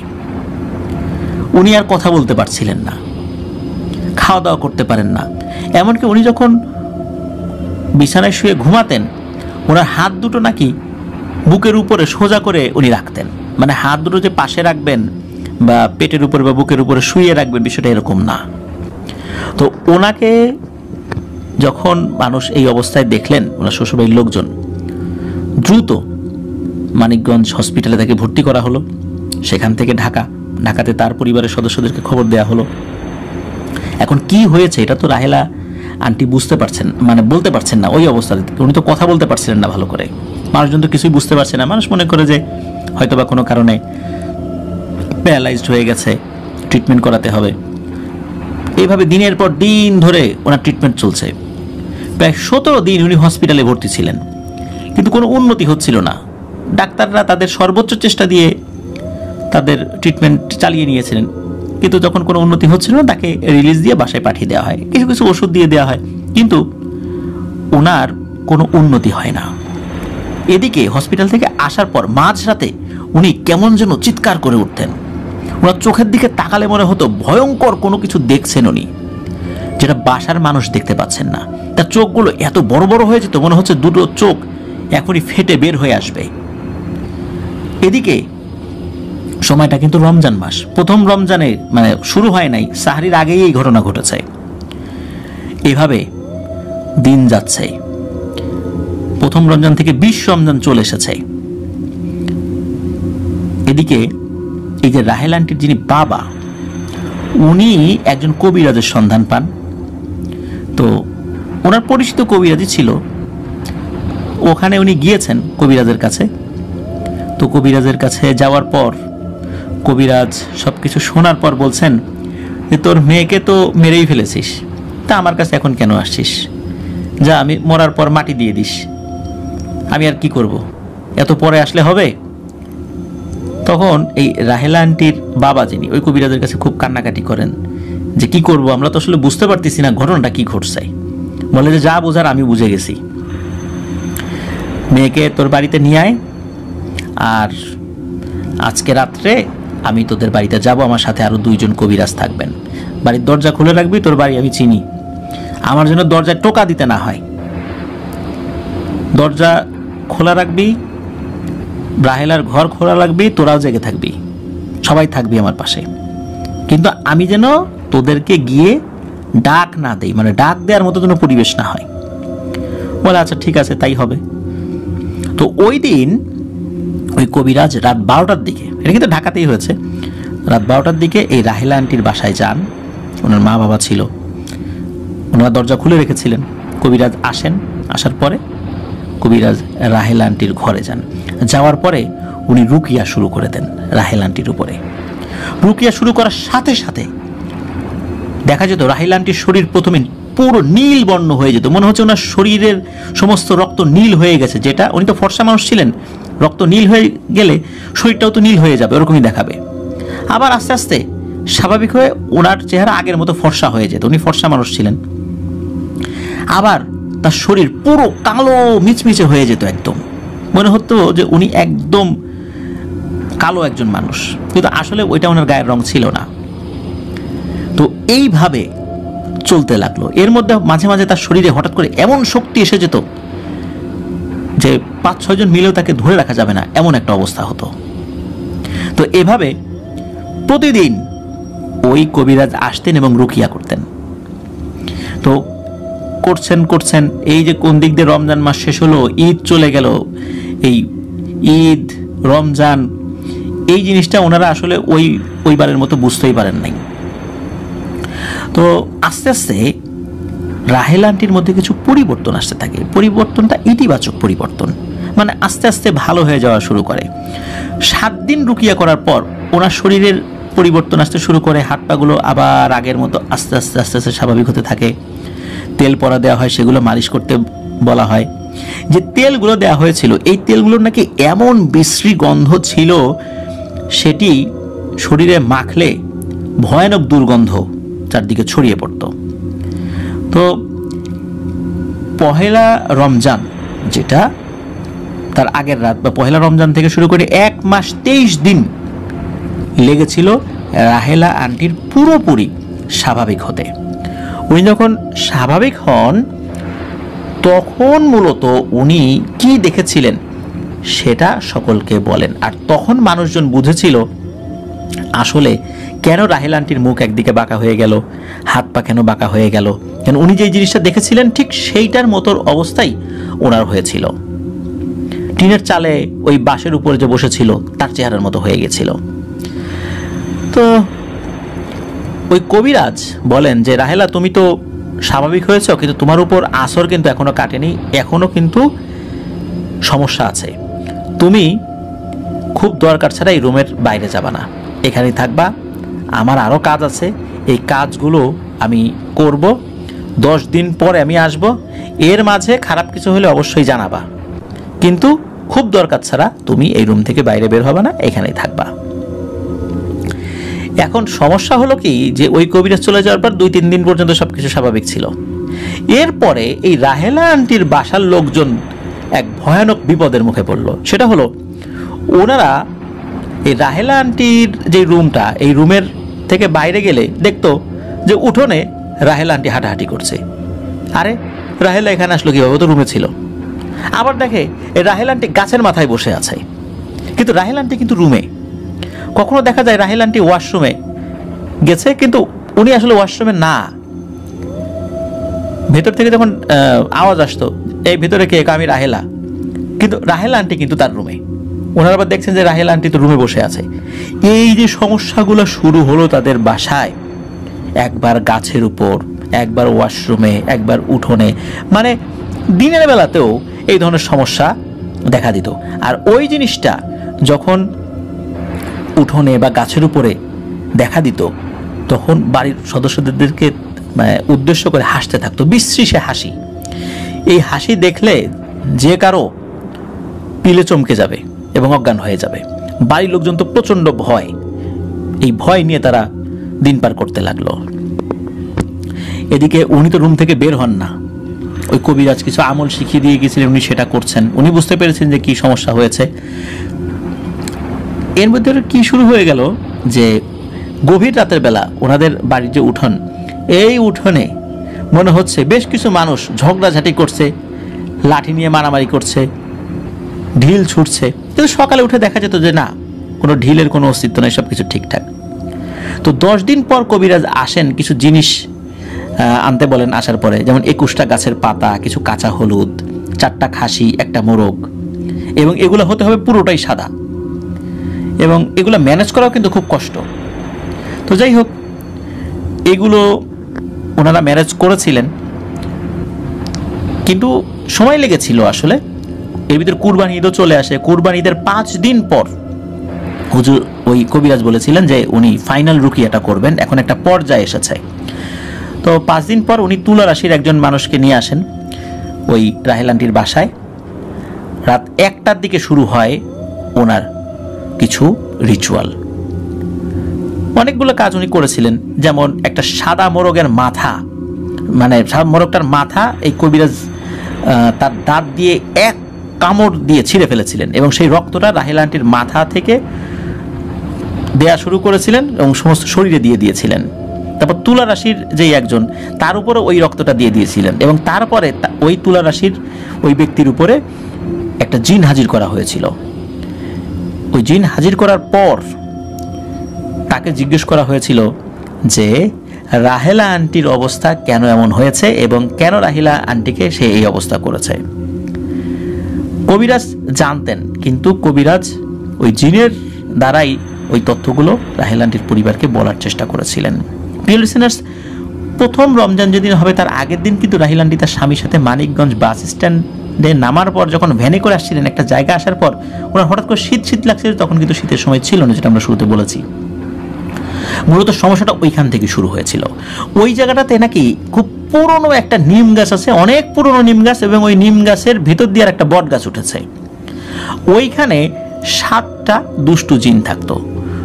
ওই সময় ওই দিক দিয়ে যাওয়ার সময় ওই 7টা জিন একসাথে নাকি এই রাহেলা আন্টিকে পছন্দ করে। তারপর থেকে এই 7টা জিনই রাহেলা আন্টির পিছু লাগে, এবং 7টা জিনই নাকি রাহেলা আন্টিকে নিয়ে যেতে চায়। তো এই যে সমস্যাটা সৃষ্টি হয়, এই সমস্যা থেকেই একটা জিন আর কি রাহেলা আন্টি যেদিন ওই যে রান্না করে যখন আসছিল ওই রাত্রেই, তখন একটা জিন ভয় দেখিয়েছিল, এবং ওইটার প্রভাবেই ওনার এই অবস্থা হয়ে গিয়েছিল। এখন ওই 7টা জিন তো তাকে ছাড়ে না, কোনোভাবে উনি ভালো হচ্ছিলেন না। তো এই তথ্যগুলো যখন ওই কবিরাজ তার জিনের মাধ্যমে জেনেছিলেন, উনি মূলত এই যে সময়টা নিয়েছিলেন 10 দিন, এই 10 দিনের ভিতরে উনি মানিকগঞ্জের ওই জায়গাতে গিয়েছিলেন। ওই জায়গার নিচে উনি বৈঠক করেছিলেন ওই জিনদের সাথে, জিনদেরকে বিভিন্নভাবে বুঝিয়েছিলেন। তো ওই জিনগুলো বিভিন্ন শর্ত দিয়েছিল যে এগুলো করলে তারা রাহেলা আন্টিকে ছেড়ে চলে যাবে, কিন্তু এই শর্তগুলো ছিল বেশ কঠিন শর্ত। কবিরাজ যখন এই জিনিসগুলো জানান, তখন রাহেলা আন্টির বাবা উনি বলেন যে তার মেয়েকে সুস্থ করার জন্য উনি প্রয়োজন ওনার সব কিছু বিক্রি করে দেবেন। তো ওনার বেশ কিছু সহায় সম্পত্তি উনি বিক্রি করে দিয়েছিলেন। বিক্রি করার পর এই রাহেলা আন্টিকে নিয়ে ওনার মা বাবা ভোলায় চলে গিয়েছিলেন। বরিশাল বিভাগের যে ভোলা যে জেলাটা রয়েছে, ওই ভোলার একটা জায়গায় চলে গিয়েছিলেন। ওইখানে যাওয়ার পর এই রাহেলা আন্টি, তার মা বাবা বা ফ্যামিলির আর কেউ তাদের নিজ গ্রামে আর কখনো আসেননি। আর রাহেলা আন্টিও মানিকগঞ্জ তার শ্বশুর বাড়িতে আর কখনো যাননি।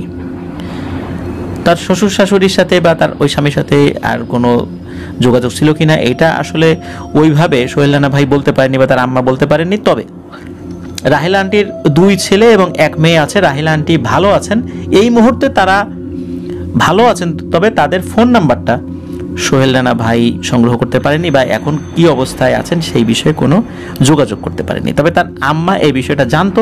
রাহেলা আন্টির মুখ থেকেই এই সোহেল রানা ভাইয়ের আম্মা উনি এটা শুনেছিলেন, আর ওনার আম্মার কাছ থেকে শোনা ঘটনাটাই সোহেল রানা ভাই আমাদের লিসেনারদের উদ্দেশ্যে পাঠিয়েছেন। প্রিয় লিসেনার্স, আসলেই পৃথিবীটা বড়ই বিচিত্র। কখন যে কোন বিপদ আমাদের উপর চলে আসবে আমরা বলতে পারি না। এই জন্য সর্বাবস্থায় শরীরে দোয়া দুরুদ পড়ে আমরা নিজেরা যেই রুকিয়াটা করতে পারি সেটা পড়ে শরীর বন্ধ রাখতে হবে।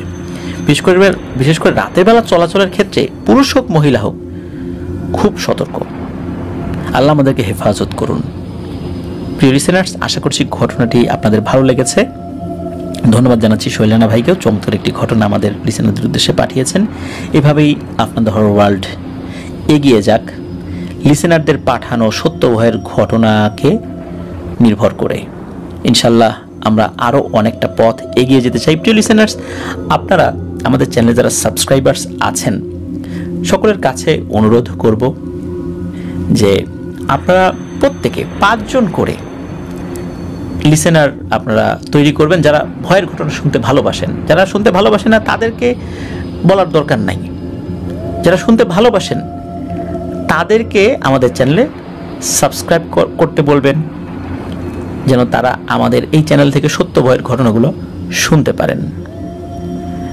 যারা ভয়ের ঘটনা পছন্দ করেন না বা এগুলোতে বিশ্বাস নেই তাদেরকে সাবস্ক্রাইব করাবেন কি করাবেন না এই বিষয়ে আমি কিছু বলবো না। তবে যারা পছন্দ করেন অবশ্যই তাদেরকে সাবস্ক্রাইব করানোর জন্য চেষ্টা করবেন। এটা আপনাদের হরর ওয়ার্ল্ড পরিবারের তরফ থেকে আপনাদের সকলের কাছে অনুরোধ থাকবে। তাহলে কিন্তু আমাদের সাবস্ক্রাইবার সংখ্যাও বাড়বে, আমরা আরও অনেক ঘটনা পাবো, আর সেই ঘটনাগুলো দিয়ে আপনাদেরকে প্রতিনিয়ত সত্য ভয়ের ঘটনার যেই সত্যিকারের যে অনুভূতি সেগুলো দিতে ইনশাল্লাহ সক্ষম হব। এই জন্যই আমরা বলি যে আপনারা আমাদের চ্যানেলের সাবস্ক্রাইবার্স সংখ্যা বাড়ানোর জন্য আপনারা নিজেদের ভালোবাসার জায়গা থেকে চেষ্টা করবেন, তাহলে আমরা আরো অনেক ঘটনাগুলো আপনাদের সামনে উপহার দিতে পারবো ইনশাল্লাহ। প্রিয় লিসেনার্স, চলুন আমরা চলে যাব আমাদের এবারের এপিসোডের পরবর্তী আরো একটি নতুন ঘটনায়। আবারও স্বাগতম জানাত।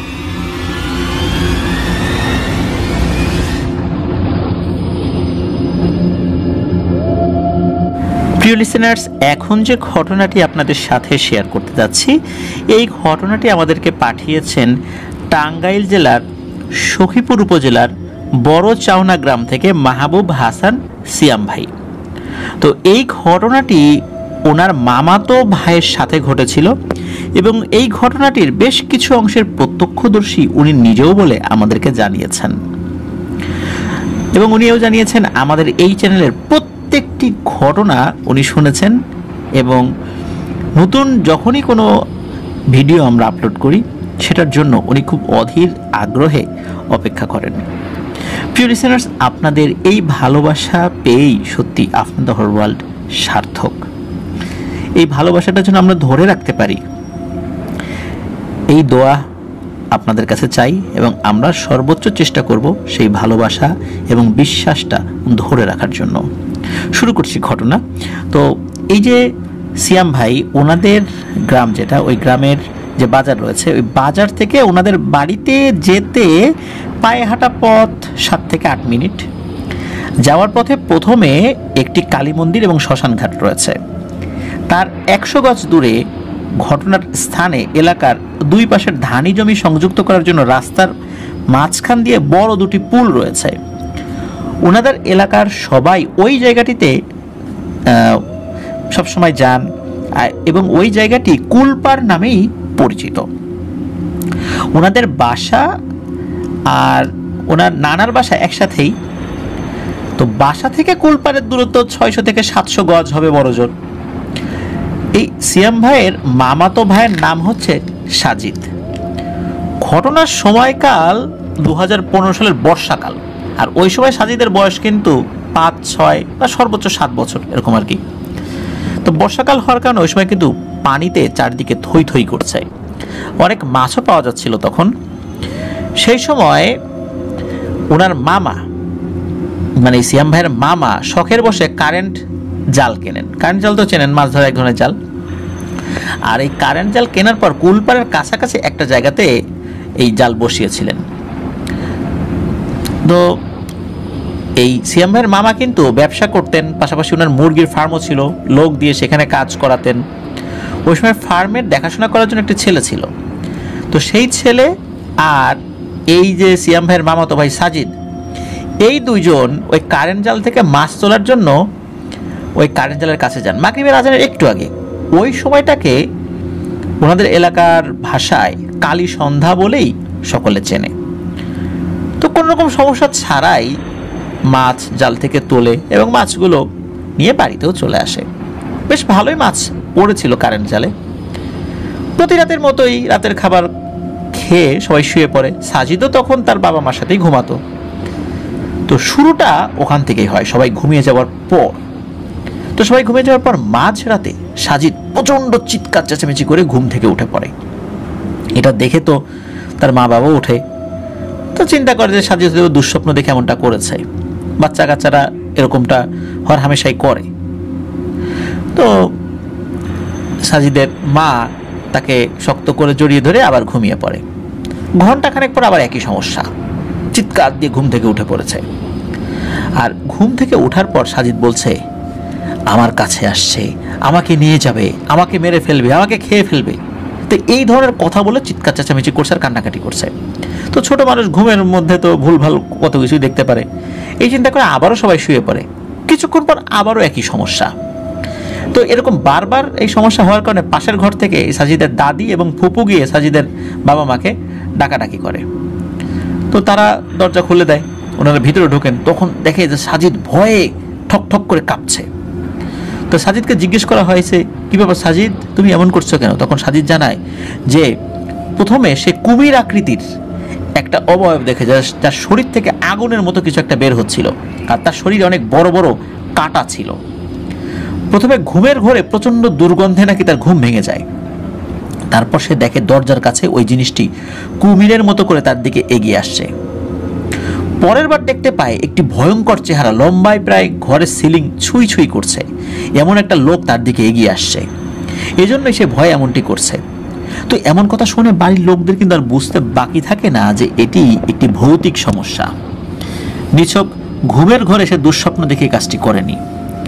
ততক্ষণে ওই বাড়ির সবাই উঠে গেছে, এবং এই সময় যে সিয়াম ভাই যিনি আমাদেরকে ঘটনা দিয়েছেন উনিও কিন্তু ওই ঘরে গিয়েছেন। সবার মাঝে সাজিদ বসে আছে, কিন্তু ঘরের মধ্যে বসে থাকার পরও সে খুব ভয় পাচ্ছে। সে একবার আঙ্গুল দিয়ে দেখা যায় ঘরের এই কোনায় ওই জিনিসটা বসে আছে, আবার কিছুক্ষণ পর অন্য আর একটা কোনা দেখিয়ে বলে ওইখানে ওই জিনিসটা বসে আছে। আর সে খুব ভয় পাচ্ছে, তার মায়ের কোলের মধ্যে একদম গুটিসুটি হয়ে বসে আছে, কারোর দিকে তাকাতেও সে পারছে না ভয়ের কারণে। তো বাড়ির মানুষ তাড়াতাড়ি করে এই সিয়াম ভাইয়ের যে ছোট নানা তাকে খবর দেয়। এই ছোট নানা ওনার আপন নানা সব থেকে ছোট ভাই। তো ছোট নানা নাকি একসময় ভৌতিক সমস্যার সমাধানে অনেক দক্ষ ছিলেন। অনেক দূর দূরান্ত থেকে লোকজন তার কাছে আসতো, উনিও অনেক দূরে গিয়ে বিভিন্ন ধরনের সমস্যার সমাধানের চেষ্টা করতেন। কিন্তু বছর খানেক, বিশেষ করে 2015 সালের বছর খানেক আগে থেকে 2012-13 সাল বা এরকম সময় থেকে উনি এই ধরনের কাজ করা একরকম ছেড়েই দিয়েছেন। কোনো একটা ভৌতিক সমস্যা সমাধানের জন্য উনি যাওয়ার পর খুব মারাত্মক একটি ঘটনা নাকি ঘটেছিল, যার প্রেক্ষাপটে উনি এই সমস্ত কাজ ছেড়ে দিয়েছিলেন। তো যাই হোক, তো ওনাকে খবর দেওয়ার 10 থেকে 15 মিনিটের মধ্যেই উনি এই সিয়াম ভাইয়ের মামার বাড়িতে চলে আসেন, মানে সাজিদের বাড়িতে চলে আসেন। তো ওনাদের বাসা আর ওই ছোট নানার বাসার এই মধ্যবর্তী দূরত্ব 1 কিলোমিটারের মতো হবে আর কি। তো নানা আসার আগেই সাজিদ ভয়ে জ্ঞান হারিয়েছিল। কতক্ষণ সে এভাবে থাকবে, খুব ভয় পাচ্ছিল, ছোট মানুষ তো। তো নানা আসার 30 মিনিটের মধ্যে আবারও সাজিদের জ্ঞান আসে। পরে নানা সাজিদকে জিজ্ঞেস করে, কি হয়েছে দাদু ভাই, তুমি কি দেখতে পাচ্ছ? সাজিদ ভয়ে ভয়ে নানাকে সব কিছু জানায় যে সে এই দেখেছে। তো নানা যেহেতু এইসব কার্যক্রম থেকে অব্যাহতি নিয়েছেন, এই জন্য তিনি বেশি কিছু করেননি। ওই রাতের মতো শুধু ঘরটিকে বন্ধ করে দেন, তারপর উনি চলে যান। আর এসব করতে করতে ফজর আজানও দিয়ে দেয়। তো সাজিদের পরে ভালোভাবেই ঘুমিয়ে পড়ে। আর নানা মামাকে, মানে এই সিয়াম ভাইয়ের মামাকে বলেন যে খুব ভালো একজন কবিরাজ বা হুজুর দেখাতে হবে, উনি এই কাজ করবেন না, সে তার যত কাছের আত্মীয়ই হোক না কেন উনি আর এই কাজ করতে পারবেন না। তো সকালবেলা এই সিয়াম ভাইয়ের মামা, মানে সাজিদের বাবা, খোঁজাখুঁজি করার পর একজন কবিরাজ বাড়িতে আনেন। তো এই যে সিয়াম ভাই, ওনাদের বয়স তো তখন কিছুটা কম ছিল, এখন যে বয়স তার থেকে কম। তো এই সমস্ত জিনিস দেখার আগ্রহ কিন্তু তাদের মধ্যে বেশ ছিল। তো কবিরাজরা যখন বাড়িতে আসতো তখন তারা কি করে না করে এগুলো দেখতে যেতেন। তো কবিরাজ বাড়িতে এসে ওই মামার ঘরে ঢোকার সময় হঠাৎ করে দাঁড়িয়ে যায়, কিছু না করেই বলে, আমি এখানে কোনো ধরনের কোনো সমস্যার সমাধান দিতে পারবো না, এখানে যেটা এসেছে সে অনেক শক্তিশালী। এই বলে সে আর কোনো কথা বলে না, দ্রুত ওই বাড়ি ত্যাগ করে, শুধু বাড়ি ত্যাগ না ওই এলাকা ত্যাগ করে চলে যায়। তো এরকম কথা শোনার পর বাড়ির মানুষ অনেক চিন্তায় পড়ে যান। পরে বিকেলবেলা এই সিয়াম ভাইয়ের মামা ওই পলাশতলী নামক একটা জায়গা থেকে আরেকজন কবিরাজ নিয়ে আসেন। তো ওনাদের এলাকা থেকে পলাশতলী 8 থেকে 9 কিলোমিটার দূরে। তো কবিরাজ এসে সম্পূর্ণ বাড়ি বন্ধ করে দিয়ে যায় এবং কিছু হাদিয়া নিয়ে চলে যান। তো 3 দিন আর কোনো সমস্যা হয়নি, বেশ স্বাভাবিক ছিল। তো 3 দিন পর আবার সেই আগের মতো সমস্যা শুরু হয়ে যায়। রাতে সাজিদ ঘুমাতে পারতো না, আর সাজিদ চিৎকার করে উঠলে তার মা বাবাও ঘুমাতে পারতো না, আর বারবার এরকম চিৎকার করার কারণে বাড়ির অনেকেই ঘুমাতে পারতো না। মানে খুবই একটা বিভীষিকাময় পরিবেশ সৃষ্টি হতো রাতের বেলা। পরে একজন ইমামকে আনা হয়। সেই ইমাম সাহেবও এই বিষয়টির কোনো সমস্যার সমাধান করতে পারেননি। সাজিদ দিনের বেলা একদম স্বাভাবিক থাকলে রাতের বেলা এই সমস্যাগুলো শুরু হতো। সাজিদের বয়স নাকি কম হওয়ার কারণে যেই দুষ্ট জিনটি সাজিদের পিছু লেগেছিল সে এই সাজিদের শরীরের উপর আসতে পারতো না, শুধু দূর থেকে দৃষ্টি করতো আর নানাভাবে ভয় দেখাতো। এইভাবে নাকি অনেক হুজুর কবিরাজ এসেছেন, তারা এই ধরনের কথাই বলেছিলেন, কিন্তু প্রত্যেকে এসেই জিনকে হাজির করার চেষ্টা করেছিলেন, কিন্তু প্রত্যেকেই ব্যর্থ হয়েছিলেন। কেউ ওই জিনটাকে হাজির করতে পারতো না। এইভাবে মাসখানেক কেটে যায়। সাজিদ আস্তে আস্তে শারীরিকভাবে অসুস্থ আর শুকিয়ে যাচ্ছিল। আরেকজন কবিরাজের কথা উল্লেখ করেছেন যে উনি ছিলেন একজন হিন্দু কবিরাজ, তার পোশাক আশাক সব সাদা, মাথার চুল দাড়িগুলো এলোমেলো। বাড়িতে এসে এই সিয়াম ভাইয়ের মামাকে কিছু জিনিসপত্র আনতে বলেন, যেমন এক দামে একটি লাল গামছা, লাল মোরগ, আগরবাতি, মোমবাতি আর একটি গরুর মাড়ির যে হার, এই হারটা অনেক সময় গ্রামে এই হার অনেকেই বাড়ির বিভিন্ন কোনাকাঞ্চিতে ঝুলিয়ে রাখেন। তো এরকম বেশ কিছু জিনিস আনতে বলেন। তো সব কিছু জোগাড়ও হয়ে যায়। কবিরাজ রাত 10টার দিকে ওই কিনে আনা গামছাটি মানে তার যেই মন্ত্র আর কি সেগুলো পরে উঠোনের মাঝখানে সিঁদুর দিয়ে একটা তারকা চিহ্ন আঁকে, তার মাঝখানে এই সাজিদকে বসায়, মানে সিয়াম ভাইয়ের মামাতো ভাইকে বসায়, তার সাথে সমস্যা হচ্ছিল। তারপর কবিরাজ মন্ত্রপাঠ করা শুরু করে। ঘণ্টাখানেক মন্ত্রপাঠ করার পর উনি উঠে দাঁড়ান এবং সাজিদ যেই ঘরে থাকতো সেই ঘরের উপরে যান। তো উপরে উঠে ঘরের 4 কোণায় 4টি লোহা জাতীয় কিছু একটা বেঁধে দেন। তারপর ঘরের ভেতরে খাটের ডান দিকের উপরের কোণায় সিলিংয়ের সাথে ওই যে গরুর যেই মাড়ির যেই হাড়টা সেটা ঝুলিয়ে দেন। পরে কবিরাজ বলে 1 মণ দুধের সিন্নি রান্না করে দিতে হবে, এই বলে কবিরাজ টাকা পয়সা নিয়ে চলে যান। পরের দিন কবিরাজের কথা মতো সিন্নি রান্না করা হয়। কবিরাজ এটাও বলে দিয়েছিলেন যে এই সিন্নি যেটা রান্না করা হয়েছে এটার অর্ধেকটা ওই কুলপাড়ের পানিতে ফেলে দিতে হবে, বাকি অংশ এলাকা সবাইকে দিতে হবে আর কি। তো সেটাই করা হয়। এরপর 21 দিন কোনো সমস্যা হয়নি, একদম স্বাভাবিক। সবাই ধারণা করে নিয়েছিলেন যে সমস্যার সমাধান হয়ে গেছে। কিন্তু 21 দিন পর আবারও ওই সমস্যাটা শুরু হয়ে যায়। এবার সমস্যাটা আরো বেশি হয়। একদিন রাত্রে সাজিদ ঘুমিয়ে আছে, তো ঘুমানোর পর নাকি সে একটা ভয়ানক অবয়ব দেখে। অবয়বটা দেখেই সে চিৎকার করে উঠে পড়ে এবং ওঠার পর নাকি সে দেখে বাস্তবেই ওই অবয়বটা তার সামনে দাঁড়িয়ে আছে। এমন সব সময় তার হতো। ঘুম থেকে যে দুঃস্বপ্নটা দেখে সে চিৎকার দিয়ে জেগে উঠত। জেগে ওঠার পর যেই জিনিসটাকে সে স্বপ্নের মধ্যে দেখেছে সেটাও সে সামনাসামনি দেখতে পেত। তো এই সমস্যা থেকে মুক্তি পেতে আরো অনেক কবিরাজের কাছে গিয়েছিলেন, বিভিন্ন কবিরাজ ওই বাড়িতে এসেছিলেন, কিন্তু সমস্যার সমাধান হচ্ছিল না। শেষ দিকে টাঙ্গাইলের একজন মহিলা কবিরাজের কথা ওনারা জানতে পারেন। সেই মহিলা কবিরাজের কাছে ওনাদের বাড়ি থেকে কিছু লোকজন যান। কবিরাজকে সবকিছু খুলে বলার পর কবিরাজ বলেন যে তার তো কয়েকদিন সময় লাগবে। তার সাথে নাকি 8টা জিন থাকে, যারা 7 ভাই এবং 1 বোন। তারা খুব শক্তিশালী জিন। তো তাদের দিয়ে সে এই বিষয় সম্পর্কে বিস্তারিত আগে জানবেন, তারপর তিনি চিন্তা ভাবনা করবেন যে এই কাজটি আসলে উনি করতে পারবেন কি পারবেন না। তো এই কথা বলে উনি ওনাদেরকে বাড়িতে চলে যেতে বলেন এবং ফোন নাম্বার রেখে দেন। তো 3 দিন পর উনি ফোনে জানাবেন বলেছিলেন। তারপর 3 দিন পর উনি ফোন দেন, ফোন দিয়ে বলেন যে আপনাদের এই সমস্যার সমাধান করার জন্য আপনাদের বাড়িতে আসতে হবে আমাদেরকে। তো বাড়ির মানুষ সানন্দে রাজি হন। আর এরপরে ওই কবিরাজ এসেছিলেন। কবিরাজের সাথে 2 জন লোক এসেছিলেন, একজন কবিরাজের ভাই আর একজন হচ্ছে ওই কবিরাজের বড় মেয়ে। তার বড় মেয়ে আসার কারণ ছিল তার মেয়ে তার কাছ থেকে এইগুলো শিখছে, ওনার তো বয়স হয়ে গিয়েছিল। তো কবিরাজ জানিয়েছিলেন তার সাথে থাকা এই 8টা জিন পারিবারিকভাবে উনি পেয়েছেন। সর্বপ্রথম এই কবিরাজের নানি, উনি এই জিনগুলো পেয়েছিলেন। উনি এইগুলো পাওয়ার পর ওই জিনগুলো বিভিন্ন মানুষকে অনেক উপকার করত। ওই নানি যখন মারা যান তখন ওই নানির বড় মেয়ে মানে এই কবিরাজের মা তার কাছে এসেছিল। তো এরপর উনি পেয়েছেন এবং ওনার পরে ওনার যে বড় মেয়ে তার কাছে এই জিনগুলো যাবে। এই জন্যই মূলত ওই জিনগুলোর পরামর্শেই তার বড় মেয়ে এই জিনিসগুলো শিখছে তার মায়ের সাথে এসে এসে। তো এই জিনগুলো নাকি খুব পরহেজগার জিন ছিল, যারা সবসময় শুধু মানুষের উপকার করত, কখনো কোনো ক্ষতি করতো না। তো কবিরাজ জানান যে ওই রাত থেকেই তিনি কার্যক্রম শুরু করবেন এবং উনি বলেন যে আল্লাহ যদি চান ইনশাল্লাহ এই মাসুম বাচ্চাটা সুস্থ হয়ে যাবেন। তো কবিরাজ বলে দেন যে আপনারা একজন তুলা রাশির লোক জোগাড় করেন যার বয়স 30 থেকে 50-এর ভেতরে হবে, মূলত তার উপর জিনটি হাজির করাবো। যদিও আগে কেউ জিনটাকে হাজির করতে পারে নাই, তবে আমি চেষ্টা করব। উনি আরো বলেন 7টি পুকুরের পানি এবং মুড়ি ভাজা হয়েছে এমন একটা মাটির হাঁড়ি আনতে হবে। সৌভাগ্যবশত ওই একটা লোককে পাওয়া যায়। লোকটি ওনাদের পাশের এলাকার, তাকে যখন সবকিছু জানানো হয় এবং উনিও সাজিদের বিষয়ে কিছুটা জেনেছিলেন, তো উনিও এই বাচ্চা ছেলেটাকে সুস্থ করার জন্য যদি ওনার উপর জিন হাজির হয়, ওনার যদি কষ্টও হয় তারপরও হোক না, উনি স্বেচ্ছায় রাজি হয়ে যান। তো সব কিছু ব্যবস্থা করার পর ওই রাতেই সবাই প্রস্তুতি নেন কি হয় না হয় এটা দেখার জন্য। ওখানে কিন্তু সিয়াম ভাই উপস্থিত ছিলেন। তো রাত 12টার পর কবিরাজ ওই জিনকে আনার জন্য কাজ শুরু করেন। কবিরাজ 7-8 জন শক্তিশালী পুরুষ মানুষকে ওইখানে উপস্থিত থাকতে বলেন এবং বলে দেন যে ওই জিনটা তুলা রাশির শরীরের ওই লোকটির শরীরের উপর আসবে, কিন্তু আসার পর কিন্তু ওই লোকটি দাঁড়ানোর চেষ্টা করবে, কিন্তু কোনোভাবেই যেন দাঁড়াতে না পারে।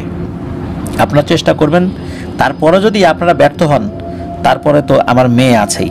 সকালে একটু হেসে দিয়েছিলেন, 7-8 জন লোক মিলে যদি ওই লোকটাকে থামাতে না পারে, ওনার এই একটা মেয়ে যে আসছে সে কিভাবে কি করবে। তো যাই হোক, কবিরাজ সামনে বসিয়ে কিছু একটা পড়তে থাকে ওই তুলারাশির লোকটাকে। তো অনেক চেষ্টা করার পর প্রায় 1.5 ঘন্টা সময় হয়েছে, হঠাৎ করে বাইরে আচমকা উল্টোপাল্টা বাতাস শুরু হয়ে যায়। ওনারা প্রত্যেকেই বুঝতে পেরেছিলেন যে এখানে কিছু একটা এখন হচ্ছে। কিছুক্ষণ পর ওই তুলারাশির ওই লোকটার শরীর থরথর করে কেঁপে ওঠে। হঠাৎ ওই লোকটি গম্ভীর কণ্ঠে বলে ওঠে, নমস্কার। উত্তরে কবিরাজ বলে, আদাব। ওই সময় জিনটি রাগে ফসফস করছিল এবং বলে, আচ্ছা আমাকে এখানে কেন ডাকা হয়েছে? এই বলে সে উঠে দাঁড়াতে চায়, কিন্তু কবিরাজের ইশারায় যখন ওই বিভিন্ন লোকজন এসে ধরার চেষ্টা করছিল, ওই তুলারাশির লোকটার শরীরটাকে এমন শক্তি চলে আসে যে এক একজনকে ওই ঢিলের মতো করে ছুঁড়ে মারছিল। যখন অবস্থা বেগতিক, তখন কবিরাজ ইশারায় তার মেয়েকে কিছু একটা বলে। ওই মেয়েটা শুধু জাস্ট আস্তে করে হেঁটে এসে ওই তুলারাশির লোকটির মাথায় জাস্ট একটু হাত রাখার সাথে সাথে ওই লোকটি একদম শান্ত হয়ে যায়, নড়াচড়া করতে পারে না। হাত রাখার সাথে সাথে কিন্তু সরিয়ে নিয়েছিল হাত, মানে ওই লোকটার কোনো শক্তি দেখাতে পারছে না। তখন ওই কবিরাজ জিনটিকে বলে, আপনি কে? আপনি কেন এই বাচ্চার পিছনে লেগে আছেন? আপনার হাজিরা দেখে তো মনে হচ্ছিল যে আপনি একজন ভালো, কিন্তু এতটুকু বাচ্চার পিছনে আপনি কেন লাগলেন এটা তো বুঝতে পারছি না। তখন ওই জিনটা বলে, কোনো ইনসানের কাছে আমি জবাবদিহিতা করতে বাধ্য না। তখন ওই মহিলা কবিরের মুচকি হাসে এবং বাইরে একজন লোককে বলে একটি শুকনো মরিচ আনতে। তারপর তা এনে দেওয়া হয়। মরিচটা হাতে নিয়ে কবিরাজ মোমবাতির আগুনে পোড়াতে শুরু করে এবং কিছু একটা বিড়বিড় করে পড়তে শুরু করে। তখন ওই জিনটি কবিরাজকে এগুলো থামাতে বলে এবং বলে যে সব কথার উত্তর আমি দেব। তারপরে কবিরাজ মরিচ পোড়ানো বন্ধ করে দেয়। ওই জিনটি জানায় তার নাম হচ্ছে ত্রিমুন। সে জানায় তার বয়স 1000 বছরের উপরে। সে পাশের কালী মন্দিরের যে শ্মশান ঘাট এটার পাহারায় নিয়োজিত, যে জিনগুলো রয়েছে তাদের সর্দার, এবং সে সবসময় এখানেই থাকে।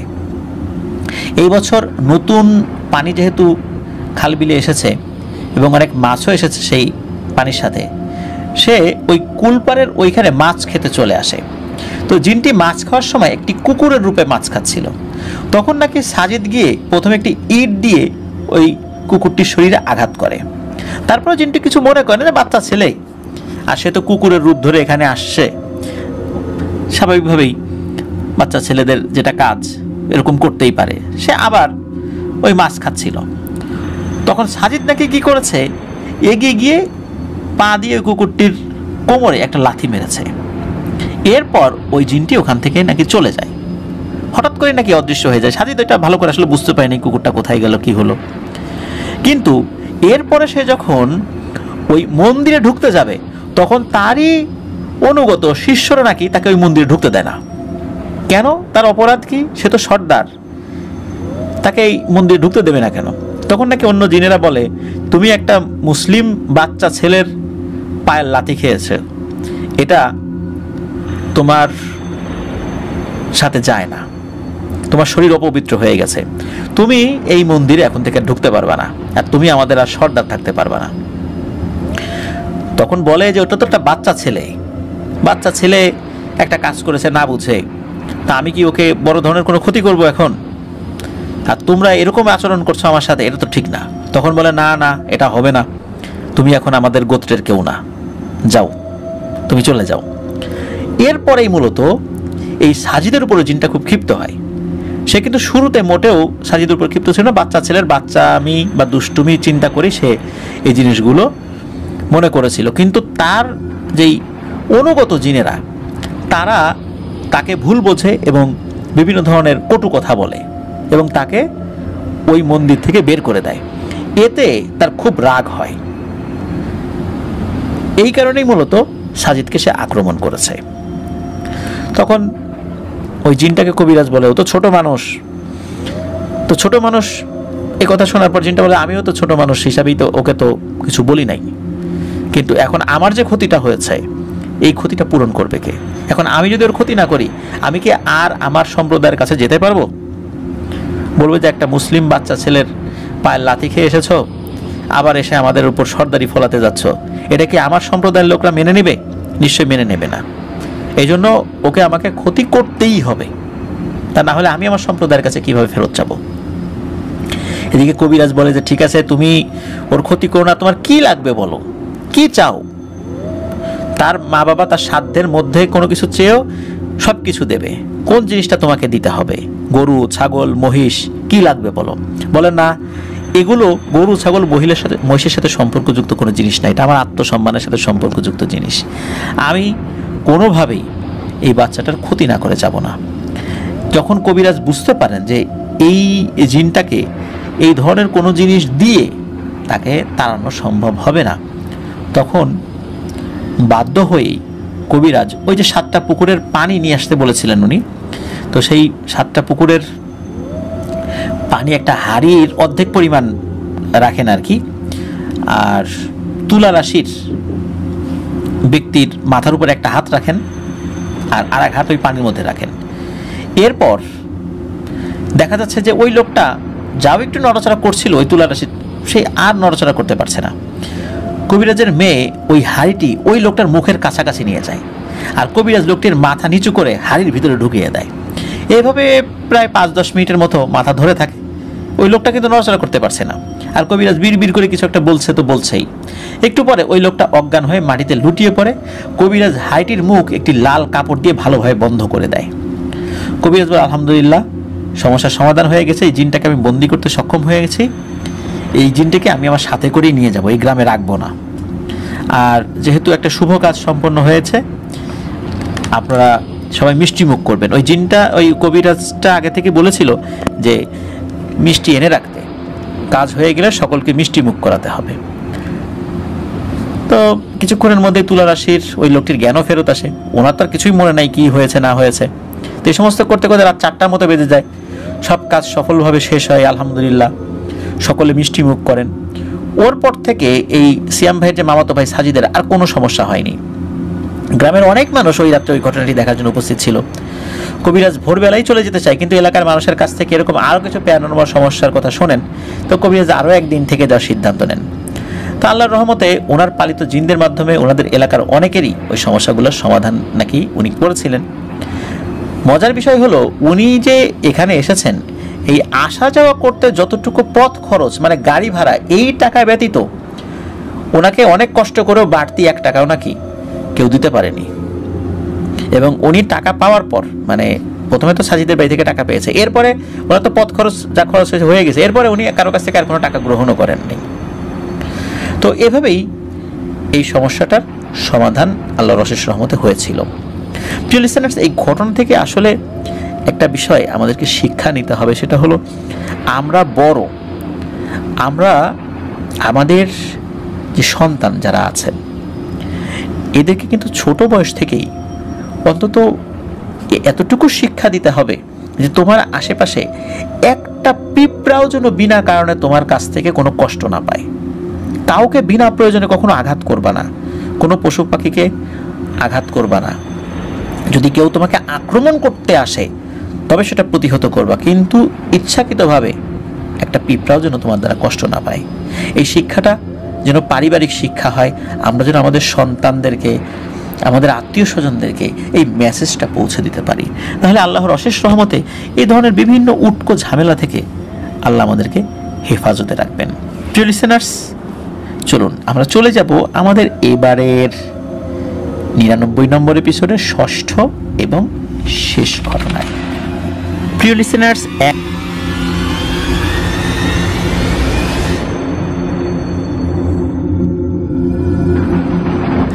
লিসেনার্স, দেখতে দেখতে চলে এলাম আমাদের 99 নম্বর এপিসোডের 6ষ্ঠ এবং শেষ ঘটনায়। আর আগামীকাল শুক্রবার রাত 10:59 ইনশাল্লাহ 2 লক্ষ সাবস্ক্রাইবার্স পূর্ণ হওয়া, এটা নিয়ে যে আমরা মেগা স্পেশাল এপিসোডের কথা বলেছিলাম সেটি নিয়ে হাজির হব। চমৎকার কিছু ঘটনা থাকবে সেই এপিসোডে, শুনতে ভুলবেন না। প্রিয় লিসেনার্স, এখন যে ঘটনাটি আপনাদের সাথে শেয়ার করব, যিনি ঘটনা পাঠিয়েছেন তিনি তার নাম প্রকাশ করতে অনিচ্ছুক। এর পেছনে কারণ হলো যে আমাদের এই চ্যানেলে আর্মি, নেভি, এয়ারফোর্স, তারপর বিভিন্ন শ্রেণী পেশার মানুষ এখানে শুনে থাকেন। তো যিনি ঘটনা পাঠিয়েছেন উনি পেশায় একজন কনস্ট্রাকশন ইঞ্জিনিয়ার। সরকারি বিভিন্ন প্রজেক্ট এবং বিদেশি বড় বড় যে এনজিও, তারপর জাতিসংঘের বিভিন্ন অর্গান যেগুলো রয়েছে বাংলাদেশে বিভিন্ন কনস্ট্রাকশন রিলেটেড কাজ করেন বা প্রজেক্টগুলো নিয়ে আসেন, এই সমস্ত কাজগুলো উনি করে থাকেন। যার কারণে বিভিন্ন ধরনের এনজিও কর্মী, তারপর ডিফেন্সের বিভিন্ন অফিসার থেকে শুরু করে নিয়ে রুট লেভেলে যারা কাজ করেন অনেকেই তাকে চিনে থাকবেন। যদি খুব বেশি বর্ণনা দেওয়া যায়, নাম প্রকাশ না করলেও যদি খুব বেশি বর্ণনা দেওয়া যায় ওনাকে চিনে ফেলবেন।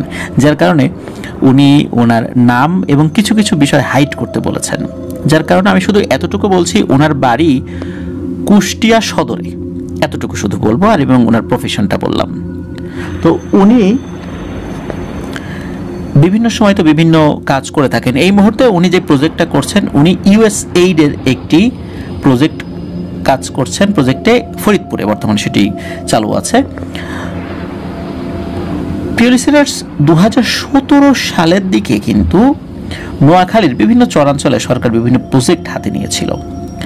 তো ঘটনাটি ঘটেছিল 2018 সালের জানুয়ারি মাসে, শীতের সময়। ওই সময়ে উনি এমনই একটা প্রজেক্টে নোয়াখালীর একদম দুর্গম চরাঞ্চলে যান।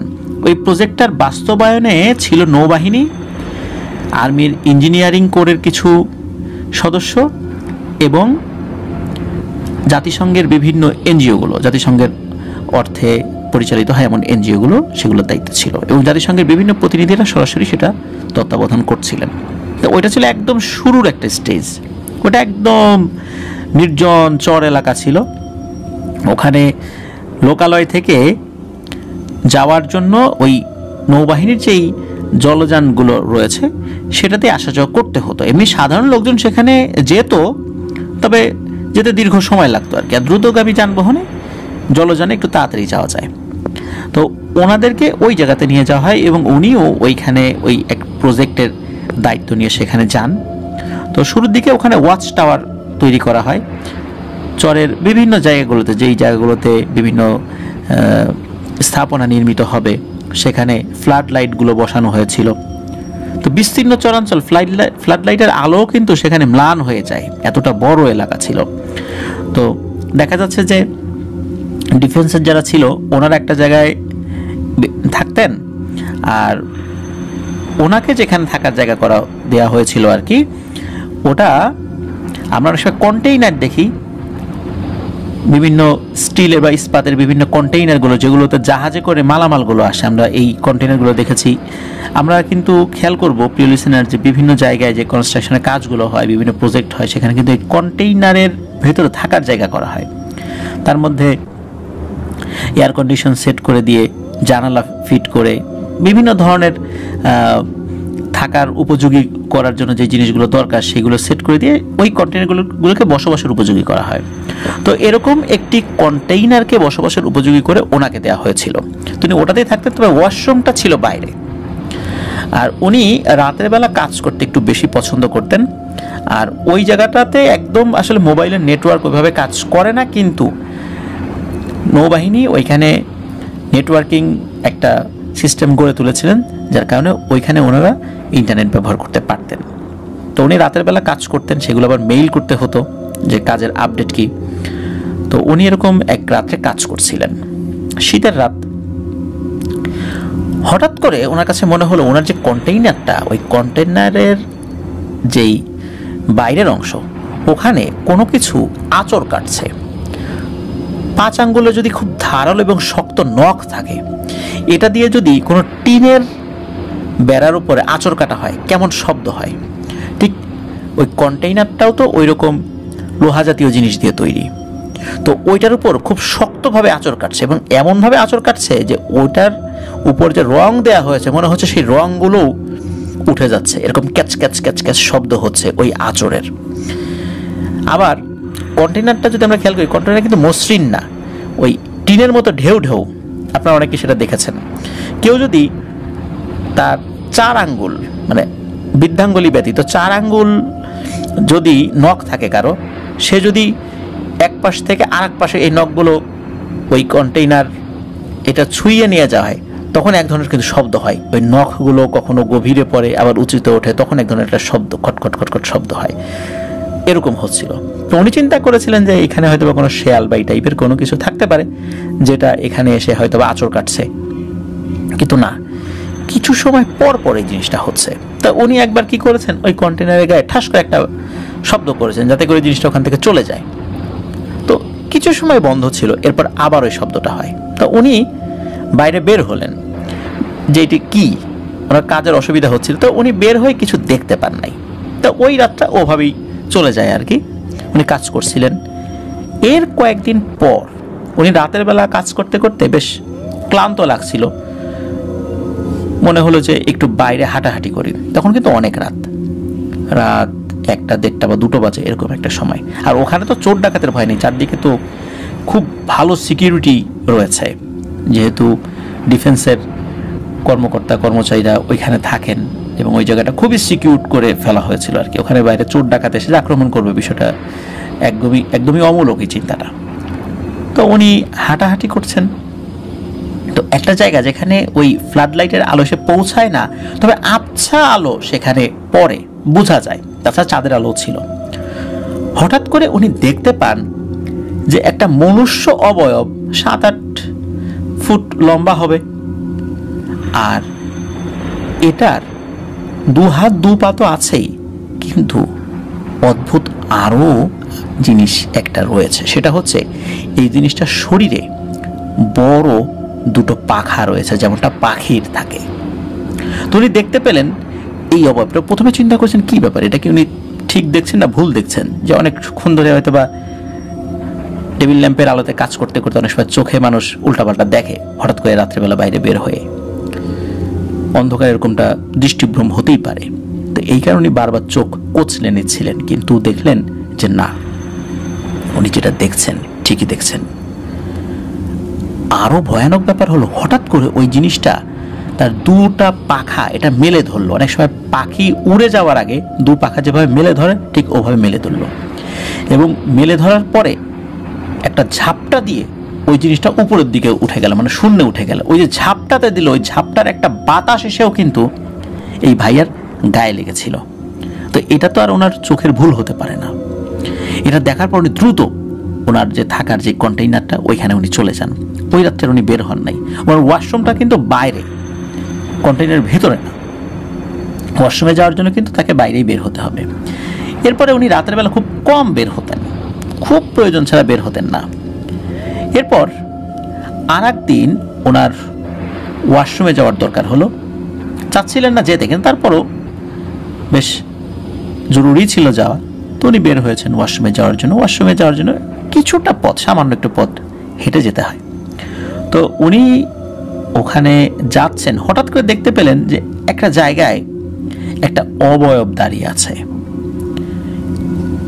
এবারে ওই অবয়বটা আরো বেশ স্পষ্ট। উনি দূর থেকে দেখতে পেলেন ওই অবয়বটা, তার যে মুখমণ্ডলে তার যে নাক, এই নাকটা অনেকটা পাখির ঠোঁটের মতো, বা তার যে মুখ অনেকটা নাক এবং মুখ মিলে পাখির ঠোঁটের মতো। ওই অবয়বটা মনে হলো যে ওনাকে দেখতে পেয়েছেন। সাথে সাথে ওই অবয়বটার ডানা ছড়িয়ে ঠিক আগের মতো সাঁ করে উপর দিকে চলে গেল। আরও একটা অদ্ভুত ব্যাপার হলো যে অনেক সময় পাখির ডানায় যদি পানি লেগে থাকে, যদি ডানা ঝাপটা দেয়, তখন কিন্তু ওই পানির ছোট ছোট কণাগুলো ছিটে এসে আশেপাশে লাগে। ওই অবয়বটা এত জোরে উপর দিকে উড়ে গিয়েছিল যে ওই ডানায় লেগে থাকা পানির ঝাপটা এসে কিন্তু ওই ভাইয়ের মুখে লেগেছিল। উনি এটা স্পষ্ট দেখেছিলেন। তো উনি দ্রুত জরুরত সেরে আবার ওনার থাকার জায়গায় চলে যান। ওই রাত্রে কোনোভাবে উনি বের হন নাই। তো এই বিষয়গুলো আসলে উনি কাউকে শেয়ার করতে পারছিলেন না যে এই বিষয়টা বলবো, তো এখানে তো যারা কাজ করে ওনারা তো এই বিষয়গুলো বিশ্বাস করবে না। আর তাছাড়া এরকম একটা প্রজেক্ট হচ্ছে, এই সমস্ত বিষয় বললে মানুষের মধ্যে একটা ভয় ভীতি কাজ করতে পারে, এই জন্য উনি বিষয়টা এড়িয়ে যাচ্ছিলেন। এর কয়েকদিন পর আবারও রাতের বেলা যখন উনি কাজ করছেন, হঠাৎ করে ওনার ওয়াশরুমে যাওয়ার দরকার হয়। এবারও চিন্তা করছিলেন যে যাব না, কিন্তু না, যেতেই হবে। তো উনি বের হয়েছেন, হঠাৎ করে মনে হলো ওনার দুই কাঁধের উপর কেউ হাত রেখেছে, মানে ভারী একটা হাত রাখার পর তার কাঁধের উপর চাপ দিচ্ছে, এবং হঠাৎ করে চাপটা একটু বেশি লাগলো, এবং বেশি লাগার পরে ঠাস করে মাটিতে পড়ে গেলেন। উনি যেদিক দিয়ে হাঁটছিলেন ওই দিকে পাটা এগিয়ে গেল, এবং ওনার মাথা এবং পিঠটা পেছন দিকে পড়ে গেল, মানে এমন না যে উপর হয়ে পড়েছেন।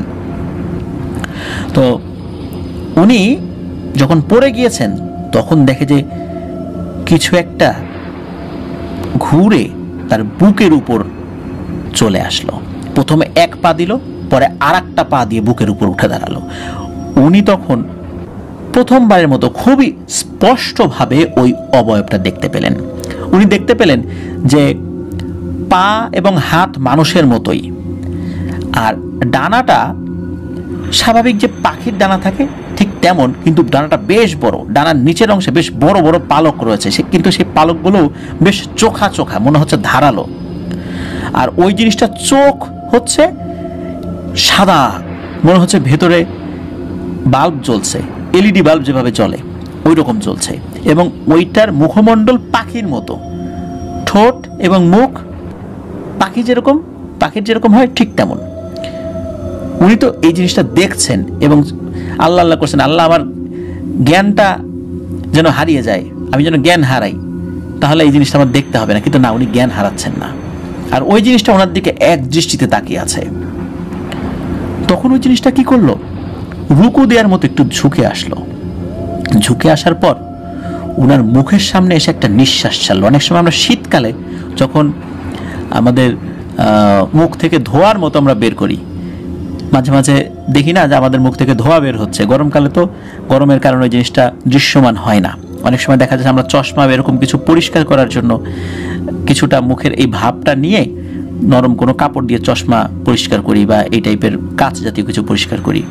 তো ওই জিনিসটা কি করলো, ওনার একদম মুখের কাছে এসে এরকম একটা নিঃশ্বাস ছাড়লো, মানে ইচ্ছাকৃতভাবে শীতকালে যেমন আমরা হা করে ধোঁয়া ছাড়ি ঠিক সেভাবে।